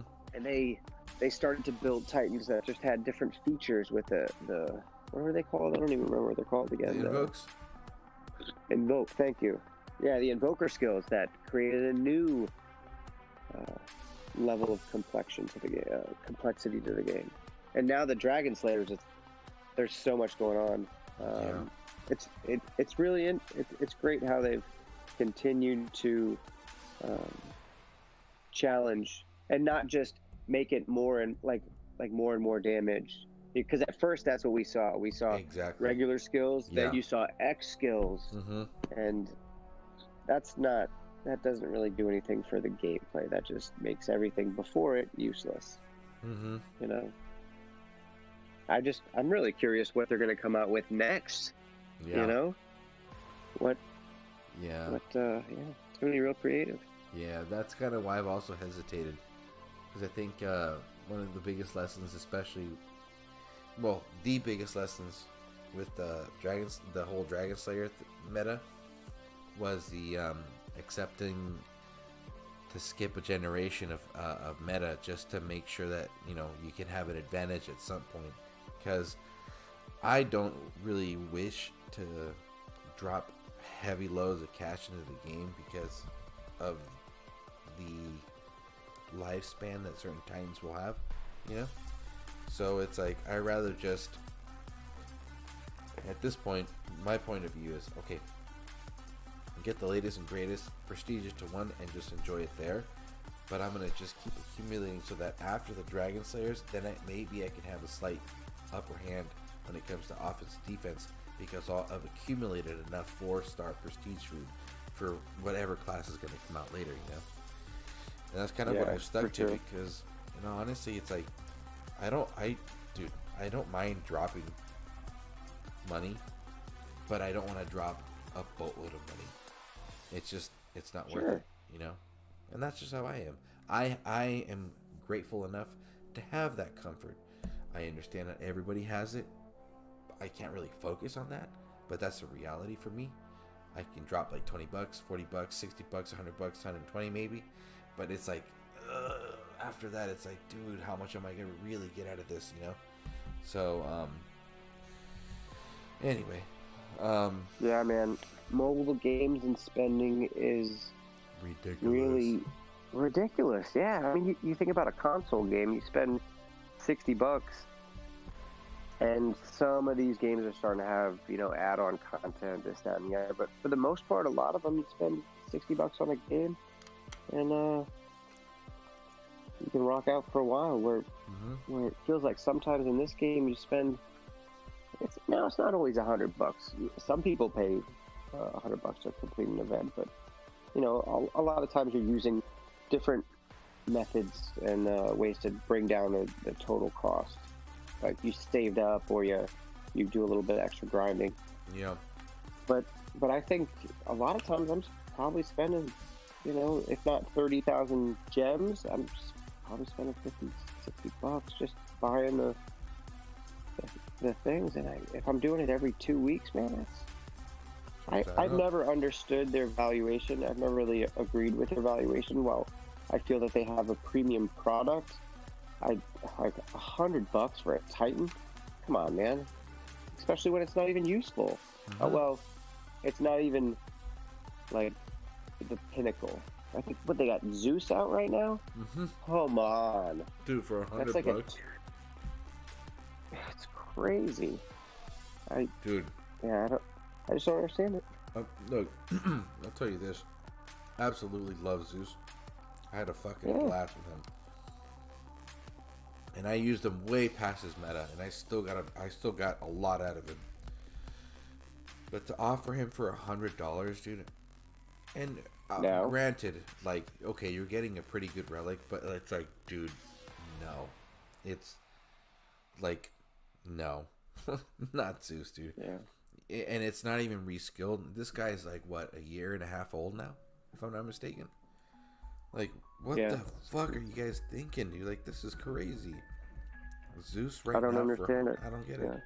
For $100, dude, it's ridiculous, man. That's what they've always had it at. Yeah. And that's always been the standard. There have been people that have paid. There's a dude floating around that has, I think, I counted 12 Freyas. So, probably Holy spent shit. at least $1,000 when they offered the Freya thing. Some people are into it, man. Some people will do it. Not to mention they were all max, which is, I don't know how you have that much food when they just came out a couple weeks ago. I mean, damn, dude. Yeah, because, and the craziest part, I think that was the first time that I had ever seen, a good reskilled Titan worth, working for, and the essential relic that would like make the build worth it, complete. You know what I mean? So it's like, if you missed her, like, and you really, really had if you had the cash, then go for it. But like, damn, if you have, I think that was the best that I've ever seen them offer. Mm-hmm. And no, yeah, for sure. While I was tempted, I just couldn't pull the trigger. It didn't. That's because it's either digital stuff you can get that'll go away in like a weekend if the game crashes, or you can get like another good bottle. Something you can buy and hold and have in real life. Mm-hmm. I don't think. Like groceries. Yeah. Mm-hmm. Yeah, it's legit, man. Fucking living in a crazy world. I know, dude. We're always keeping it alive by providing more funds to it.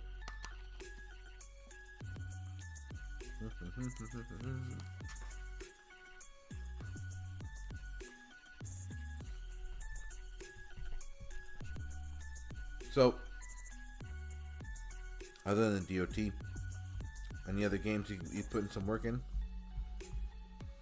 Yeah, I mean, I've been playing Cyberpunk quite a bit with my son.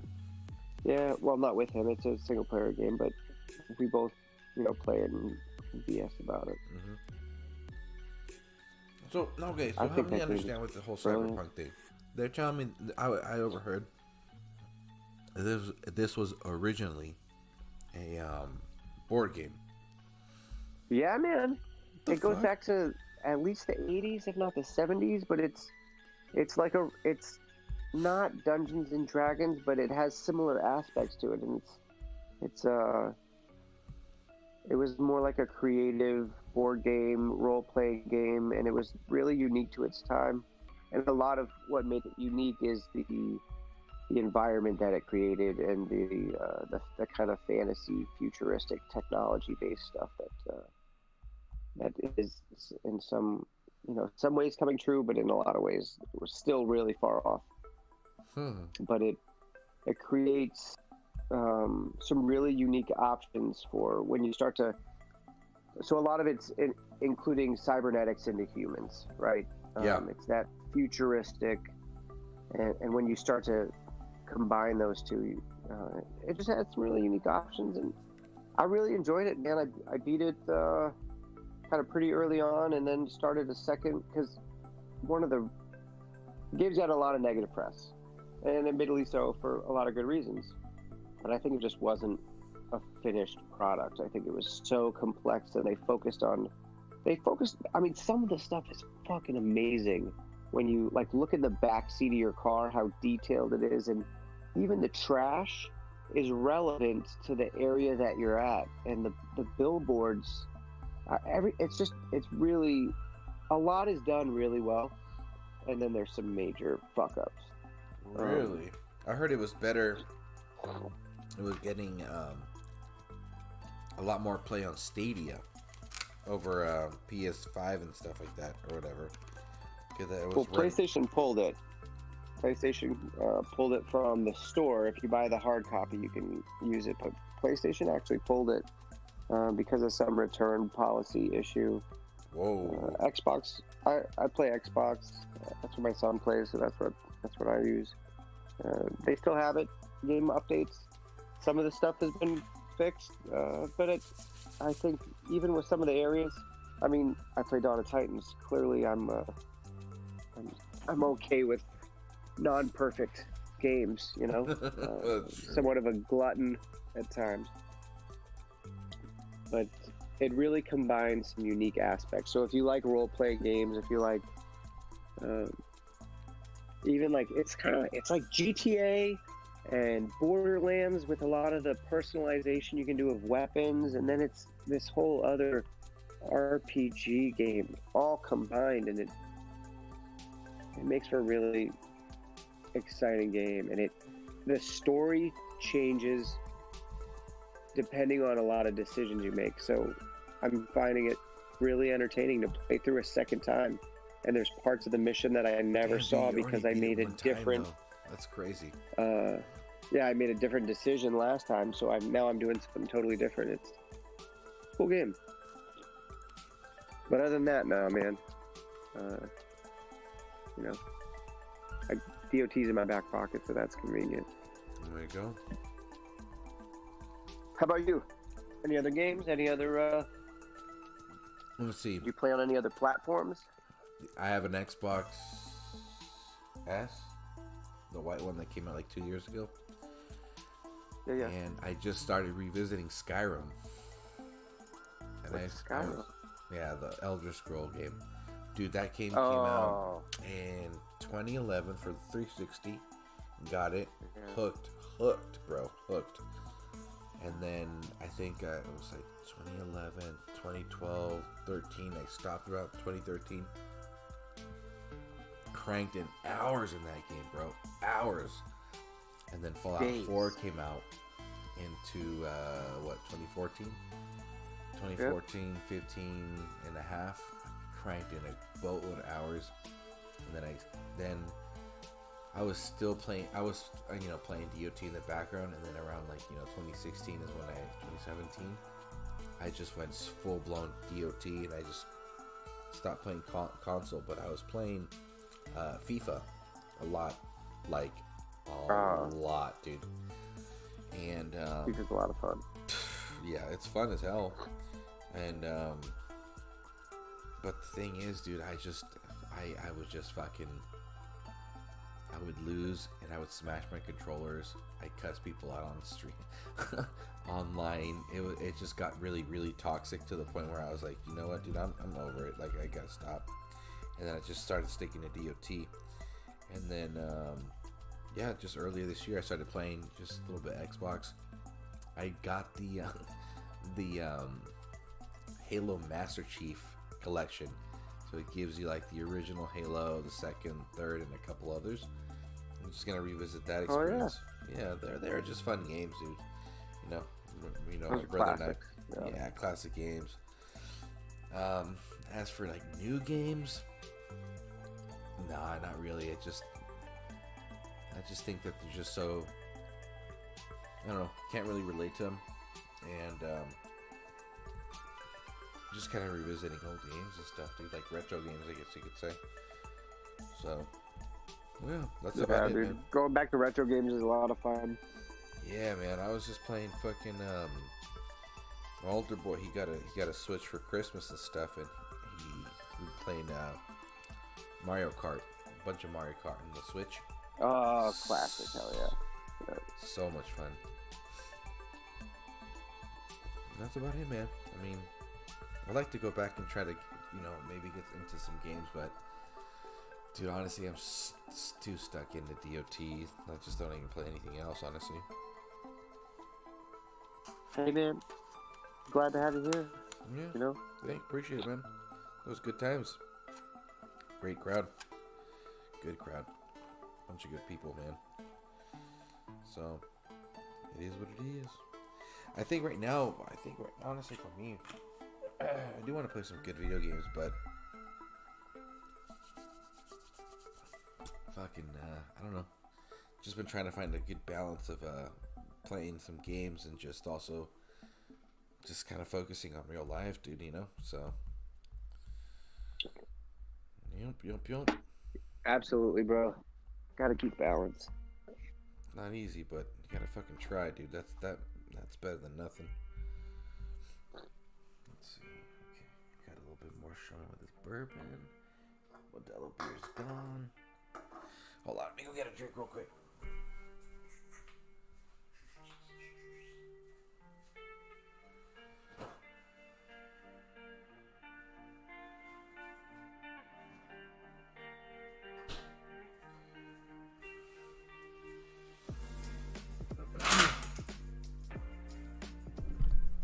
You ever been out here to the West Coast at all? Family out here or anything? Once for a wedding back in high school. Nice. Actually, California's a chill spot, man. I grew up in, not born but raised all East Coast, up and down. And West Coast is just a different vibe, man. I get it. I can get down with it. It's just, my family's all New England area, so. Nice. Song Rehoven, what up, brother? Happy New Year, bro. Thank you for stopping by. Yeah, man. Yeah, it's different out here. It is different out here. Yeah, it's got a chill vibe. Yeah, lazy vibe, too. Perspectives are a little bit. Maybe a little bit. Laid back. I just prefer to be laid back. But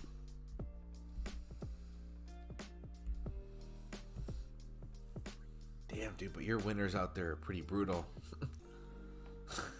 they can be. Yeah, they can be. There's frost on the ground right now.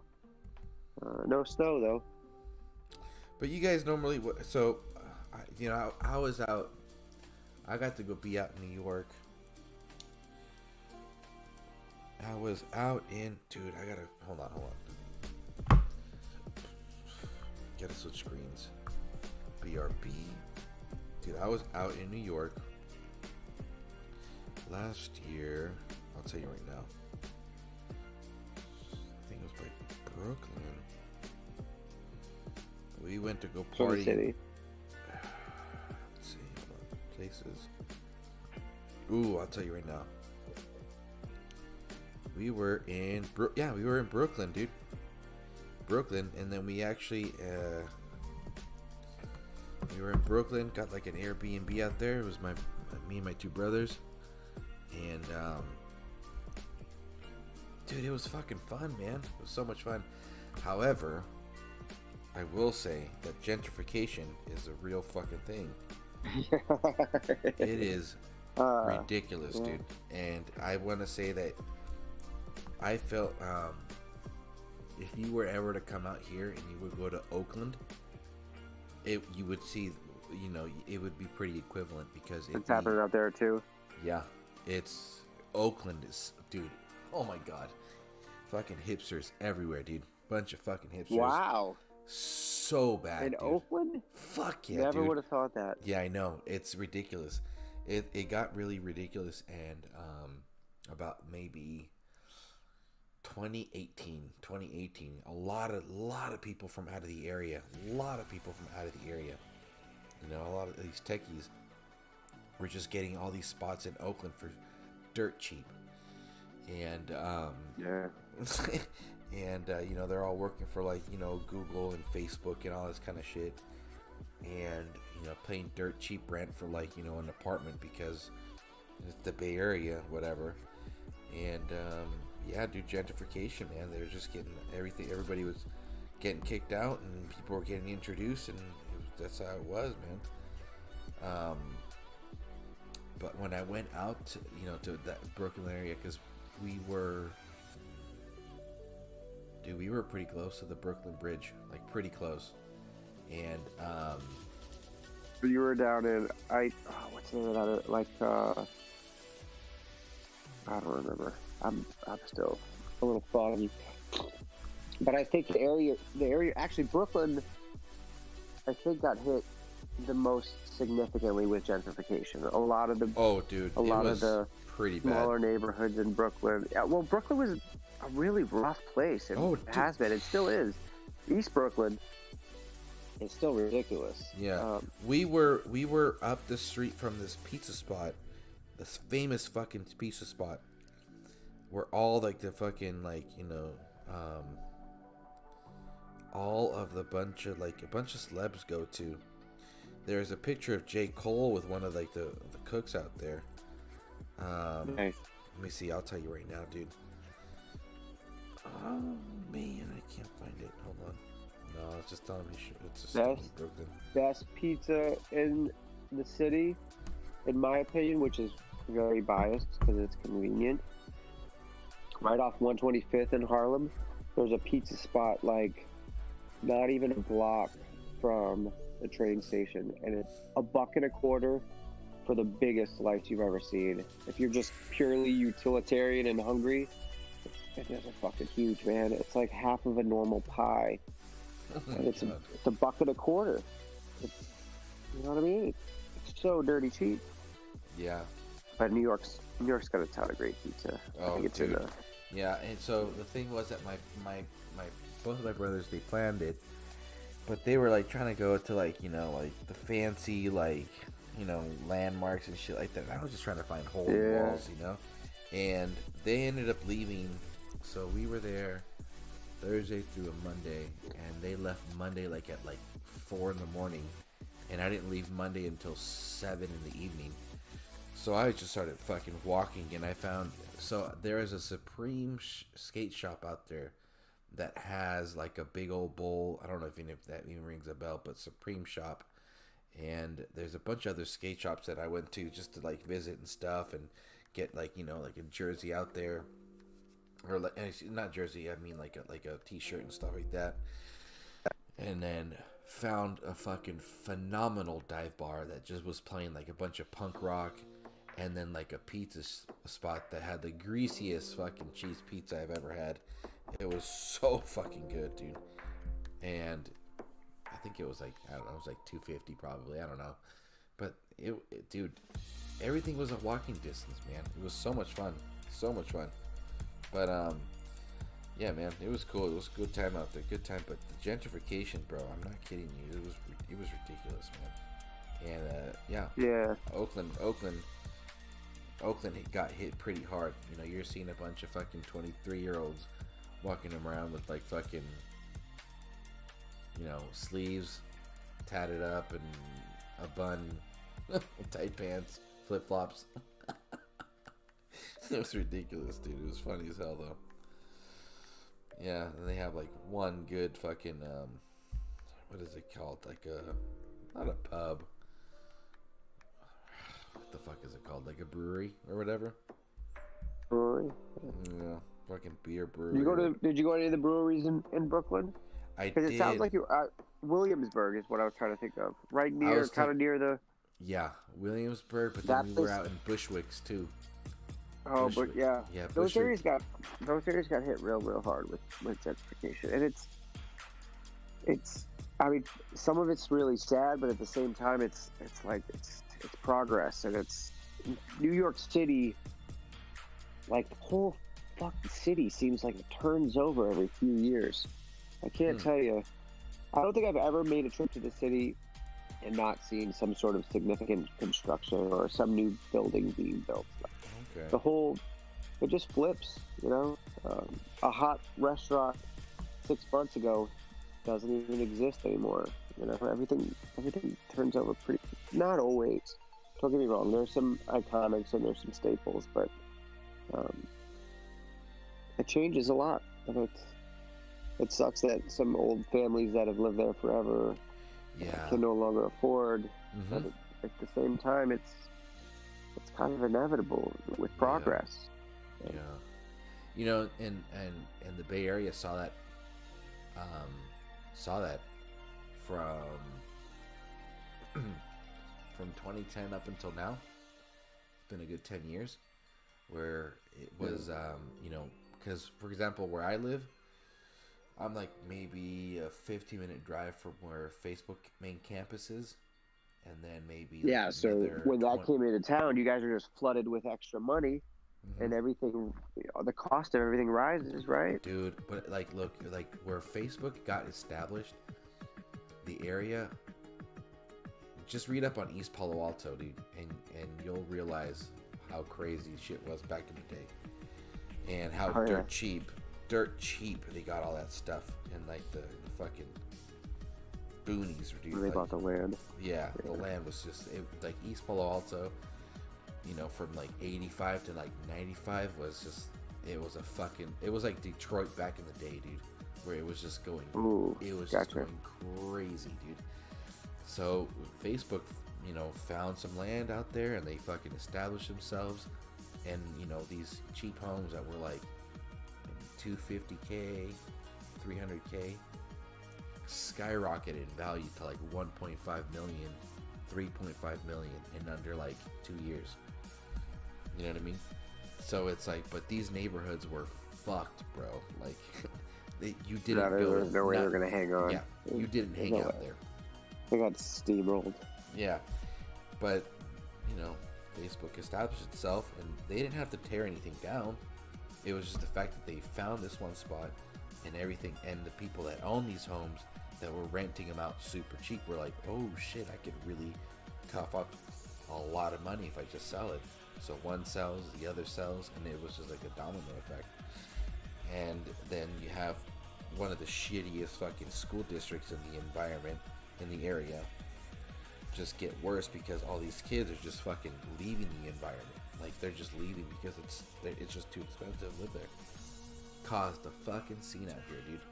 That was what, 2014 to about 2017. Yeah, it was crazy, man. It was a fucking, and it's unfortunate, it's unfortunate the locals get fucked over, but the reality is, these things have to happen in order to kind of better the environment, but these cycles just kind of flood things into other areas. So if you want to go more central, they get we'll say infected, because all these people go in there, and then it just becomes a fucking riot because they're bringing everything with them. Crazy times, bro. Crazy fucking times. That's what it was, man. Gentrification's a real thing. Happy New Year, man. Oh, snap. Yo. What up, brother? How you doing? Happy New Year. Doing all right, man. Happy New Year. Just waking up or what? Yeah, man. I fell asleep on the couch. Hell yeah, dude. I woke up and I was just scrolling around. And I saw the YouTube said, "Hey, Churro's live." I go, "What? 4 o'clock in the morning? No way, dude." Hell yeah, dude. Yeah, man. It was just a long day, dude. I was just too wired. You know what, man? I'm just gonna fucking make the first stream of the year. Let's go. Nice, man. Yeah. Hey, bro, it looks like you got a lot of good energy, so I'm gonna.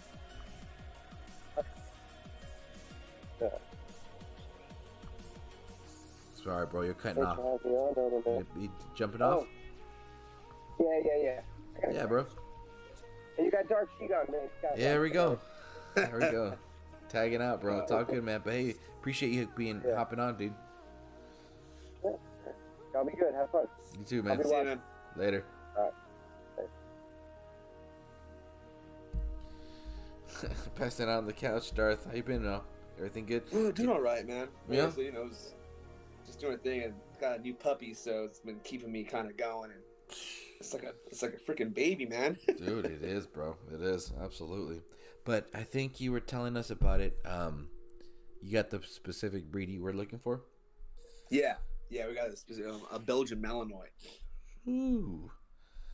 Well, why don't you introduce that whole breed to me? Like, why that specific breed and stuff? Man, dude. Well, like a few months ago, there was like a bunch of like burglaries in our neighborhood. Oh shit! Really? And yeah, I mean, I was like, once again, it was one of those nights where I fell asleep on the couch. I think playing the game actually. But anyways, I woke up to like a bunch of freaking cops, like all up in my backyard, and I go, what the heck's going on? My wife's freaking out because she wakes up, and I go outside, and the whole street's blocked off. And we live in a little gated community, so it's not like you know, an easy place to get to. So I was like, man, cops are everywhere. So I'm asking the cops, what's going on? They said, oh, we had some burglaries going on. So, you know, just want you to let us stay inside. I'm like, okay. But then I go back inside. Like I said, there's a bunch of cops in my backyard. And they're going, what's going on back here? What are you guys in my backyard for? I'm like, oh, you live here? I'm like, yeah. And they're like, well, you know, we found some stuff back here. They found, I guess whoever was doing all the burglary, at least one of the guys, they found like a bunch of this stuff in our backyard. So he had been hiding back there. And I'm dead asleep, and there's some freaking dude breaking into houses in our backyard. I'm like, God, it's freaking crazy.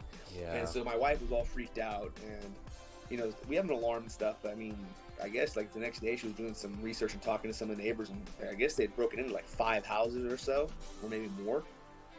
I'm thinking like, dude, I'm pretty sure those people had alarms too. So it took, however, how long for the cops to actually show up after these guys broke into so many houses.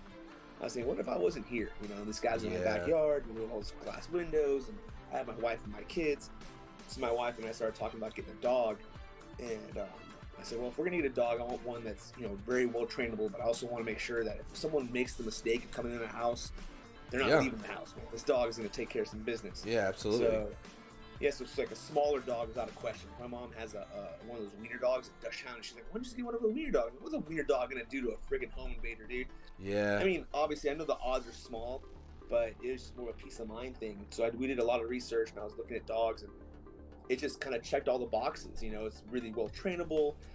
They're real protective over their family, but at the same time, you know, I mean, I was like, okay, this seems like a pretty cool dog. And, you know, I did more research on it and see that, yeah, a lot of police use them, military use them. So, I mean, obviously, I don't want a dog that's going to just be gnawing on people. I mean, I want a dog that, you know, I can socialize as well. So that's another thing I was looking at. Like, you know, are these dogs sociable? But as long as you socialize them, you know, with your family and all that stuff, it's kind of really good at protecting like their pack and their home. Mm-hmm. Like I said, on that same note, I didn't want a dog that was so sociable that it would just lick to death anyone that broke into my house, you know? Yeah. That happens too. They say there's some dogs that are really big, but they're so friendly that they're not gonna really necessarily, you know, go after someone that comes in your house. They don't know who it is. They'll just kind of go there and start licking. I was like, well, I don't want that either. I don't want a dog that's gonna just walk the guy through my house and like show him, hey, why don't you steal this over here? Steal this over here. Just walking the dude around. I've heard about that happening. Oh, and here's my master's shoes. Yeah, you know, it's like, God. Yeah. So holy shit, dude. And the only thing is, man, this guy is super high energy, so you gotta like I mean, because I guess they were bred back in the day to like, you know, herd sheep. And because they're part of the shepherd family, like German shepherds, like a smaller version, like a more athletic, slightly smaller version of a German shepherd. Oh my goodness. So they have a ton of energy, and you have to really keep them tired. And I mean, obviously, it's a puppy too, so you find the guy's that's he's like 10 times more. Don't stop, dude. It's like having, like, seriously having like 2 of my sons now in the house. One's a 4-legged version of them. Jeez Louise. Oh my gosh, man. But it's cool.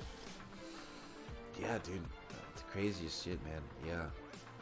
Well, I mean, it's unfortunate, dude, that you know it's happening in your neighborhood, but I'm glad it's all working out though. You guys found the pup, you know. But that's the reality, you know. That's just the reality we have to face. You never know, dude. It's like if I'm gone for that 1 hour, you know. Yeah. So. Yeah. I guess I just wanted something, a little extra peace of mind, especially the wife too. She wanted a little extra peace of mind. I said, well, an alarm's only going to do so much. It looks like it doesn't look like it's obviously not going to stop the guys from getting in. And then you start thinking like, well, how long realistically would it take for the police to even get to our house once the alarm goes off? You know what I'm saying? Yeah. It's like, too much can go on. You know what I'm saying? Yeah, that's true. Yeah, because you never know. It's like, the reality is, it's like, even if they had a free night, not every night is a free night, because you never know what pops up in the neighborhood. So it's Exactly. Yeah. Exactly. I know statistically speaking, the odds are pretty minuscule of anything like that happening. But I always tell my wife it's the same with shark attacks. I said, you know, my odds are almost zero because I don't go in the ocean too deep. I don't need to, man. But those guys will nip at you in a few feet of water. It's like, there has to be that one person. There's only one out of 300,000. I'm like, well, yeah, but there's that one dude. And I don't want to be the one dude to make the statistic true. Yeah. I don't want to be the guy getting chomped on by a shark. So, yeah, man. The odds are there. That's wild, man. So what's going on, man? You guys were talking earlier. You guys talking all about the I mean, obviously it looks like you've been on for a while.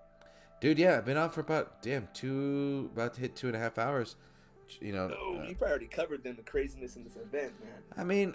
I mean, we just got, you know, our 2 cents out there, but I think dude, it's just, it sucks. It's just really, it sucks. But you know, the thing that I was telling JJ is that, in my perspective, it's like, I mean, any cash I spend in this game, I just kiss it goodbye and don't even look back at it. So it's just, I rather just spend it on portal stones because I enjoy grinding anything, and that's the way this game should be played, you know. In my opinion, again, in my experience. But you know, when it comes to waking up and you have 230,000 souls given to you, that's kind of crazy. Especially, you know, if you're not a person that puts any kind of souls up, because you're just probably trying to pay for the event or whatever, you know, whatever participation level you're at. You know, like, going back to what I was trying to say is that a lot of the players, there's a few players in my alliance that got it, but they're the ones that have been the most inactive. So I don't know if that's a common pattern. They're usually sitting out, even for the biggest and latest meta titan. They're probably not going to put in any souls. They're just kind of meeting the mins and just kind of doing their thing, which is fine, I guess. So to wake up and see that we're in the 4K gem reward deal, and 4 of them have racked up nearly 900,000 souls without even logging in, it was just the bizarrest thing in the world to me. I think it's really unfair. I think it's a disaster.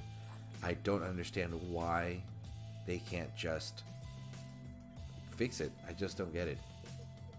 However, it's not the first time. I feel like it's safe to say it's not the last time. But I feel that because I don't splash the cash out just to, you know, blast through an event, I don't feel like I'm losing much. Because I'm still going to grind as much as I can for the event. Because that's how I am now. You know what I mean? So, yeah. So I mean, that's just my take. I think it's just a disaster. It's a very shitty way to end the year. Or it was. You know, we're in 2021 now. That's right. Yeah, dude, that's just kind of where I'm at. I'm just whatever, dude. If you wanna boycott the event, more power to you. I don't, because I want the DGs. I didn't get them, and I don't mind grinding for them because you get more bang for your buck for that way. You know, I'm gonna be able to relic. I'm gonna probably level up 2 relics at least over the weekend with all the grinding I'm gonna have to do, and then I'm gonna probably level up a couple of my project titans from all the drops, and I win at the end of the day, really. But not many people see it that way, you know. So, but it just sucks, dude. It's such a fucking, it's like a heartbreak, dude.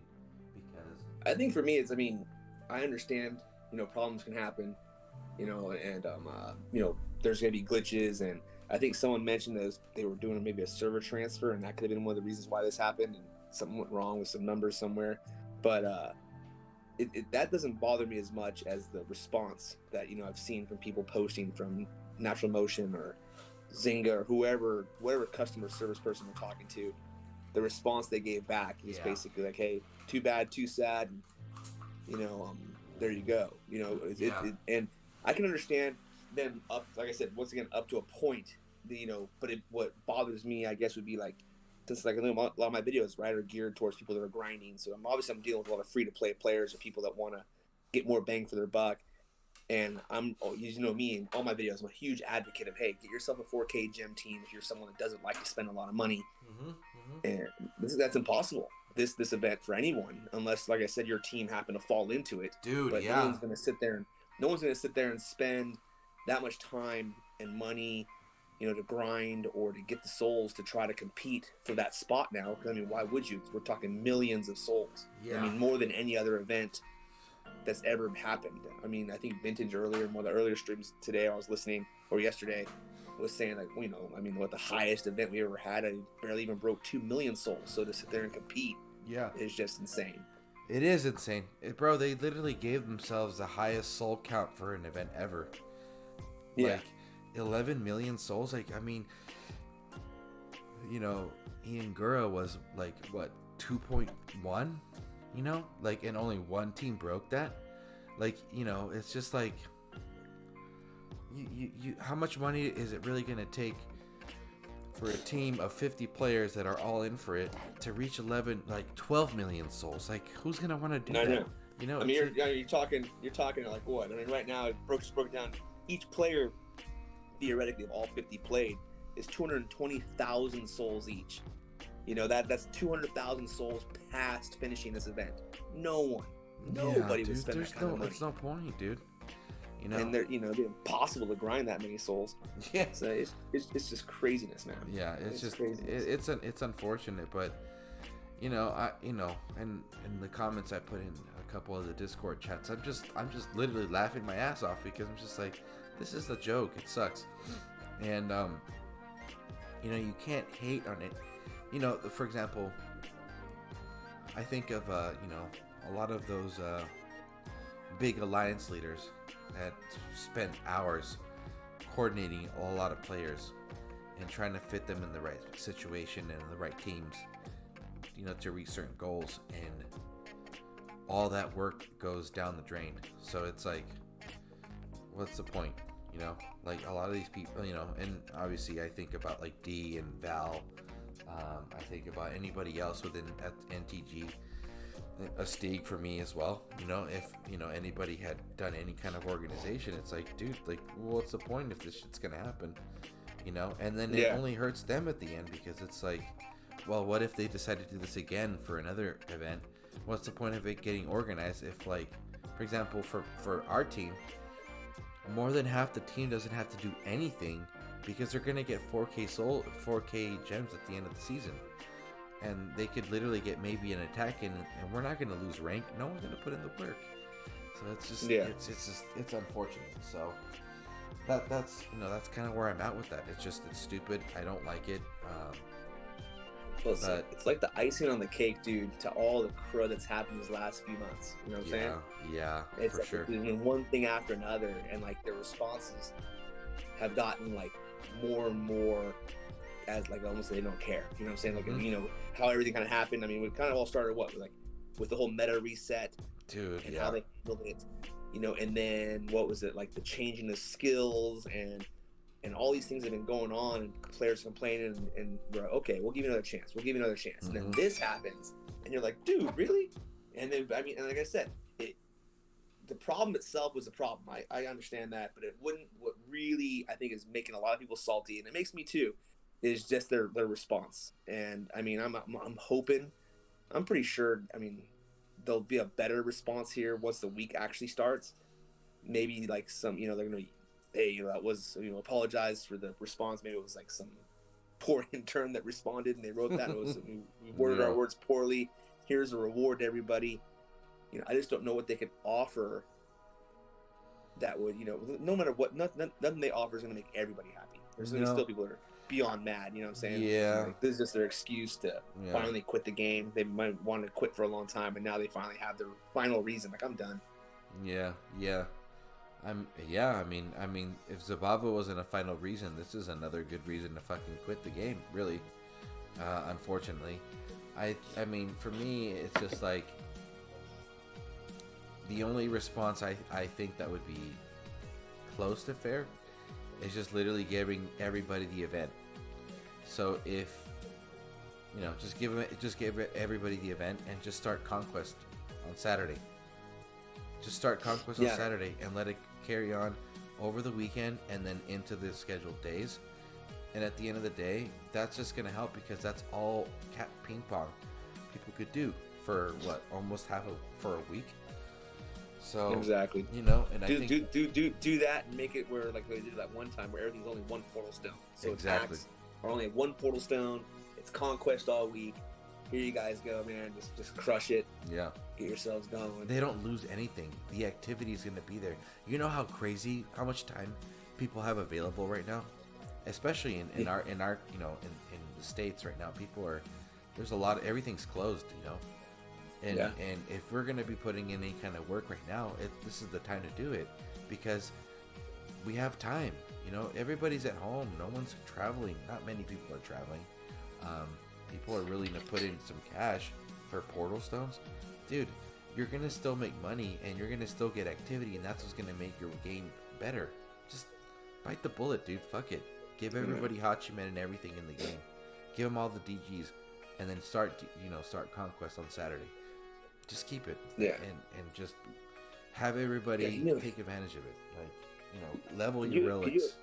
Exactly. Can you imagine if this happened like before the next meta Dragon Slayer? This would have happened, dude. It would be even worse. God, dude, that would be disastrous. Honestly, that would be very, very. And the difficult. Look, let me tell you something right now. The difficult part for anybody, and I share this with you because I know that you've been trying to get within the whole streaming thing. It makes it difficult to stream. It really does, because you're almost kind of tied to whatever they pull. Because people come to you and they're like, well, what do you think about this? It's like, dude, I'm honestly streaming because I just want to put some content and have a good time. I'm not trying to give you what the latest and greatest is. I'm not really trying to tell you how to play the game. I'm just trying to have a good conversation and have a good time, because I grind the game and I enjoy it. So it makes it very, very challenging to find content to put out. So it becomes very important for them to really, really take a step back and dude, how do we prevent this kind of stuff? How do we not let things get out of hand? How do the content creators get supported when shit hits the fan? It's like, dude, you guys really, really, really need to take this kind of stuff, these situations severely, serious, because I don't hear this kind of stuff happen in any other games.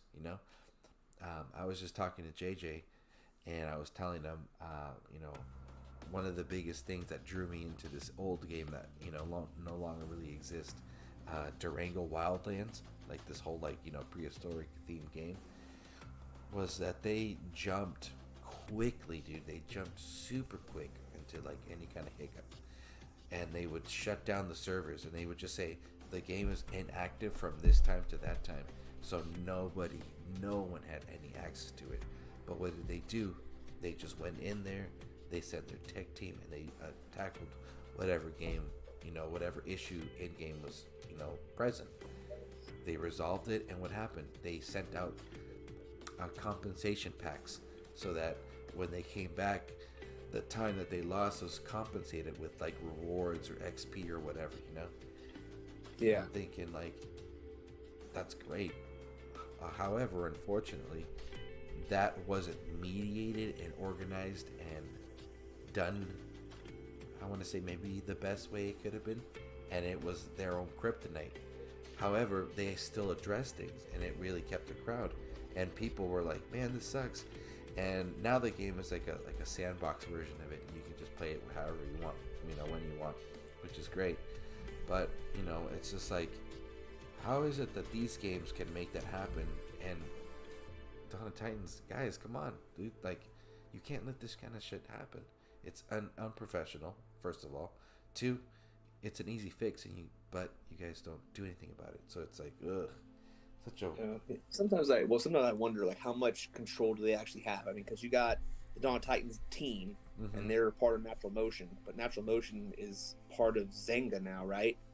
Oh, and yeah. So sometimes you wonder like how much control do they actually have, even with responding to stuff like this. Like, do our tickets go to an actual Dawn of Titans team, or does it go to like a let's say like a message board where they have to just give like generic responses, and anything big they kind of filter it out to them finally. It's kind of like if I were to call a call center, and sometimes you get these answering services and you try to talk to the person, oh, well, actually, I don't even work for these guys. I'm just an answering service, but I'll send them the message. And you're like, oh man, I wasted like 3 minutes telling you my problem, and you couldn't even handle it if you wanted to. It's frustrating, trying to get a person. So I'm wondering if it's kind of the same thing with these dudes. Like, oh crap, that's what I'm saying. Like, maybe this week they're going to come back and say, we really apologize. That response is not reflective of our team or our game. Obviously we were all out on this freaking New Year's Eve. We were out partying, and plus, England's under like the harshest lockdown they've ever been under now, and all that stuff. And so there's all those factors. Like I said, that's why those are all things I could be like, hey, stuff happens, man, and I can understand.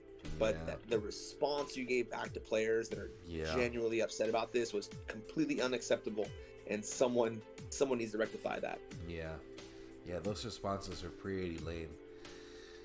Yeah, it sucks, man. I don't know. And that's it. And I think that's kind of why I just have the tendency to just laugh these things off, and just like, I just can't believe it, And the thing is, the reality with this game, this mobile app, which is crazy, it's one of the best gaming communities I've ever encountered, ever.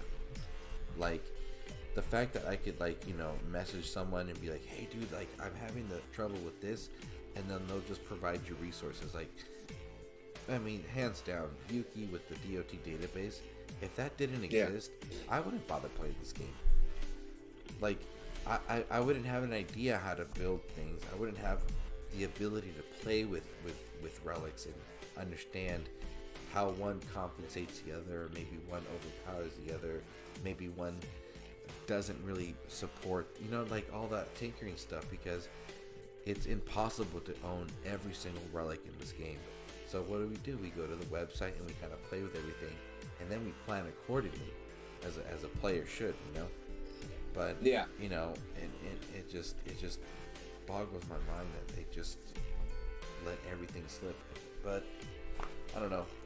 Again, if any devs are still listening or at any point jump in, you guys should just fucking end the event, give everybody everything, just give everyone a hot sheet, everything in there, and start Conquest, Friday afternoon, and you're going to see a lot of activity and less complaining, because it is very unfair, and I don't think it should be dependent on whatever your algorithm reads that gives certain individuals still a decent Titan, and a bunch of great relics that are going to have a greater lifespan than the relic. The Titan it was released with. So. Yeah, like I said, I didn't have those drums or earth charms, so that's what I was going to go for. But cool. I don't have the drum and the van braces. The van braces look pretty cool. So, but I don't know. That's crazy, man. Like I said, but you're right, and when it's not going to cost them anything to do the conquest thing, where as it stands right now, they've already lost the money they would have gotten from this event. People aren't going to spend any money to do it, Yeah. So it's not going to cost them any more to just give something away, but it will cost them if they don't do something, because people aren't going to spend in the next event or the next one. People will eventually go back to doing whatever. We'll complain, and then we'll come back. Yeah. So it'll seem like, what else am I going to go play? Yeah, but, exactly. They're pretty over. But you don't want to push too many people, and like I said, most of it seems the consensus from the content creators that I've seen so far, they're not happy. And if you got all your content creators starting to go away, it's like, you got to look, ever since this whole, the whole coof started. Who's really the ones advertising this game, in a sense? Who's really the ones putting any content out for the players? It's just the content creators. It's not like they're doing their live streams anymore. Their Q&A is pretty much non-existent now. And like their little blog posts are just the bare minimum of information about the event itself, but nothing else. You know what I'm saying? It's like, don't make don't make the people that are actually helping promote your game so upset that they can't even champion anymore. Yeah, it makes it tough because it's, I mean, you can promote your gameplay and you can promote how you make the event or any event fun for yourself, but it's kind of crazy to think that I kind of have to do that.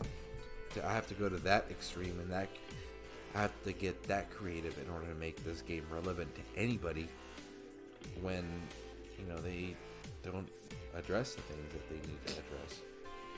Yeah. So, but I mean, I don't know. I would find it pretty difficult to join any other mobile game, just because the aspect of support, the amount of support, that this game has, and its community it's pretty attractive, dude. It's pretty cool. A lot of people come together for this game. A lot of people from all sorts of points of this earth come together for one mobile app, man, and everybody's always down to help each other out and have a good time. It's crazy. Good stuff. Yeah. Man. Real beautiful experience, especially fucking, with 2020 being the crazy way it was. So, but yeah, man. Now let's see. Lawrence Wicks, welcome. Happy holidays. Thank you for stopping by. Almeida, and we've been assembling the top 50 since last week. Now look at it. Everything gone. Yeah. That's the worst part, man. That's exactly what I'm talking about.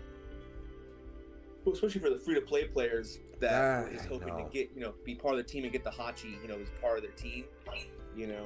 It's like, that's not going to happen for them. Yeah, and it's unfortunate, man, because, the free-to-play players are a massive chunk of this gameplay, or this app. People that study the game and take advantage of all its resources in different ways to just, come up. And it's like, at this point, it's like, why would I want to put any more time into a company that just kind of screws itself and others over, Yeah. Well, I mean, think about, I think, the people that pay or spend, if you used all your gems to refresh Thrones of War to get extra relics, those are useless now. I mean, until they have the next all relic event, but it's like, that was a waste. And I mean, because I'm pretty sure no one woke up that morning and saw what was going on and said, you know what, I'm going to spend 24k gems to get myself some relics. And it's like, why? Yeah, exactly, for what? Like, why would you do that if you're not going to get a guaranteed spot into whatever, your account may need? So, it's crazy, dude. It's just, I think that this is just another big hiccup, similar to the whole Anubis and Conquest thing. I don't expect people to get banned for this at all. I think it's going to happen again, unfortunately. And the proactive measure that we all as a community should take is acknowledging the fact that if we decide to spend any kind of money in this game, just kiss the money goodbye and let that just go, dude.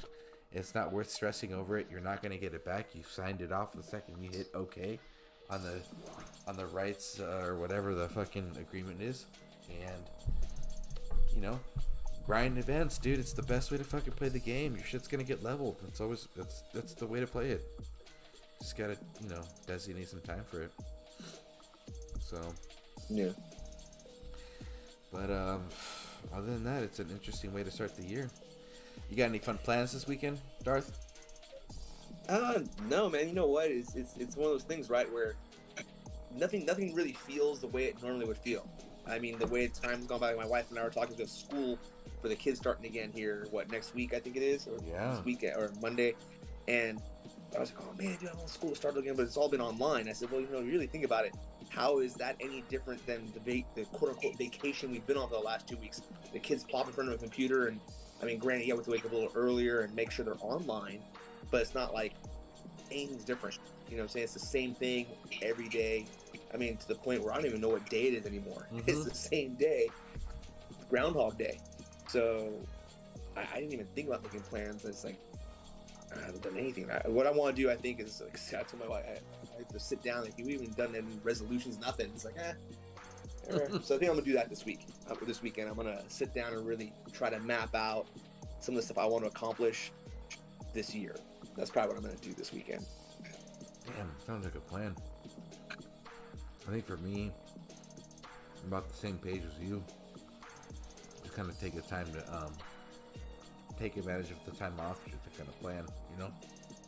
Yeah. You know, because the thing, it's like, I think goal setting is something very essential for the person, for the mind, because it gives you, you know, a constructive project to work on. And you can never run out of goals, dude. You know, big or small.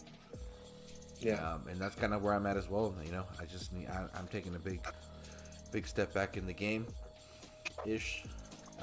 Especially with live stream, like I mentioned last time, just to kind of address, just focus on health, just trying to, you know, get back into shape and just, you know, get ready for this kid because I know he's going to be walking soon, and I don't want to be, you know, I don't want to be tailing him, so, you know, so Yeah. and that's the real thing for me, and it's not normal for me not to be as active as not to be inactive. I'm a very active person, you know. Growing up, I was either riding bikes, skateboarding, swimming, playing soccer, climbing trees, you know, running into a wall. I don't know what the fuck it was, but I was just active. So, you know, I don't think it's natural for, you know, a person to become inactive. I think it just happens because we let things get in the way. Yeah. So, you know, with that, I just want to go back and just get back to the basics and just learn how to, you know, tumble and just, you know, climb and run, do some somersaults or whatever. I don't know. So, but yeah, you know, let's see. Songray says, I'm telling you, research what Darth Micro did. This CEO sucks. Huh. Interesting. I'm gonna have to figure that out. Lawrence Wicks, I agree. Give the event away and start over next season. Besides, it's only stuff you can lose or gain on the push of a button. I mean, that's probably true. I don't know, man. I don't know when it comes to coding. They have more to gain from giving away some stuff right now than they would lose. Like I said, they've already lost the money from this event. This event, I mean, I can't imagine the amount of money they've lost. Yeah. Yeah, it's kind of ridiculous. I mean, that's not the way to introduce one of the greatest defenders in the game. You know what I mean? It literally took them to build and release a busted fucking Titan to break the best thing that you guys have ever introduced in the game. Because if it wasn't for Zabava, look, the thing is, I don't mind Zabava. Like, okay, for sure, she has all these crazy skills. It's the transition that pisses me off. I don't want my account to get a full reset over a weekend for a Titan that just walks around with two swords. Like, it's so stupid. You know? However, if you're going to introduce me the next big defender and then the Titan that could potentially take it down, that's easy to adjust to, man. Because you're given time to work around and plan and everything. You keep people, dude. You're still going to make fucking money, but they just decide to do the way things they do. And I mean, but it's really burning a lot of bridges, man. It's bringing a lot of people out. It's getting tiring.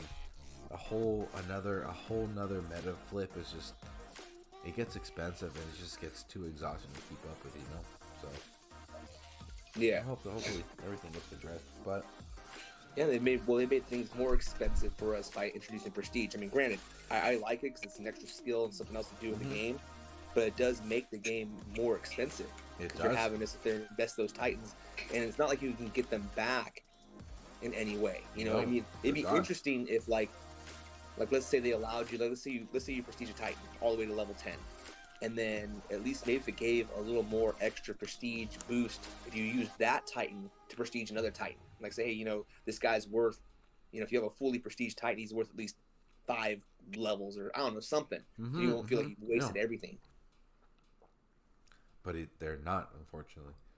Because it's like one of those things where it's like once you embark in that mission, it's either you finish or you just drop dead. And it's like, Yeah. damn, man, really?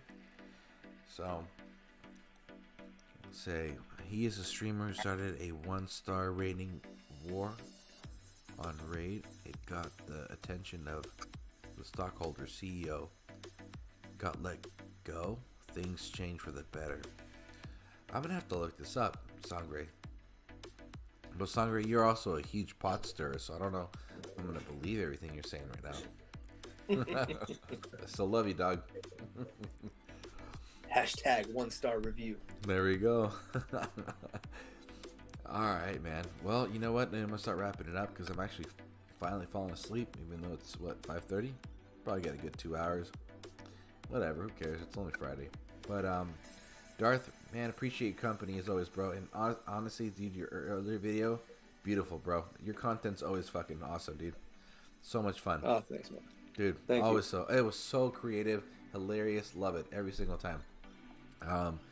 So anybody out there that hasn't, subscribed to him or even checked the stuff out, you're missing out on a lot. So get your shit together and let's go. Come on. We got a good year ahead of us. Look, I guess my final thoughts. Yes, unfortunately, the Hachiman event right now is a complete shit show. Am I going to complete it? I am pushing to complete it, only because I need the DGs. I want these relics. I want another Hachi, and I need prestige root. And I also really like playing this game, even though there's a lot of fucking hiccups. So it is. If you didn't get the glitch, fine, whatever.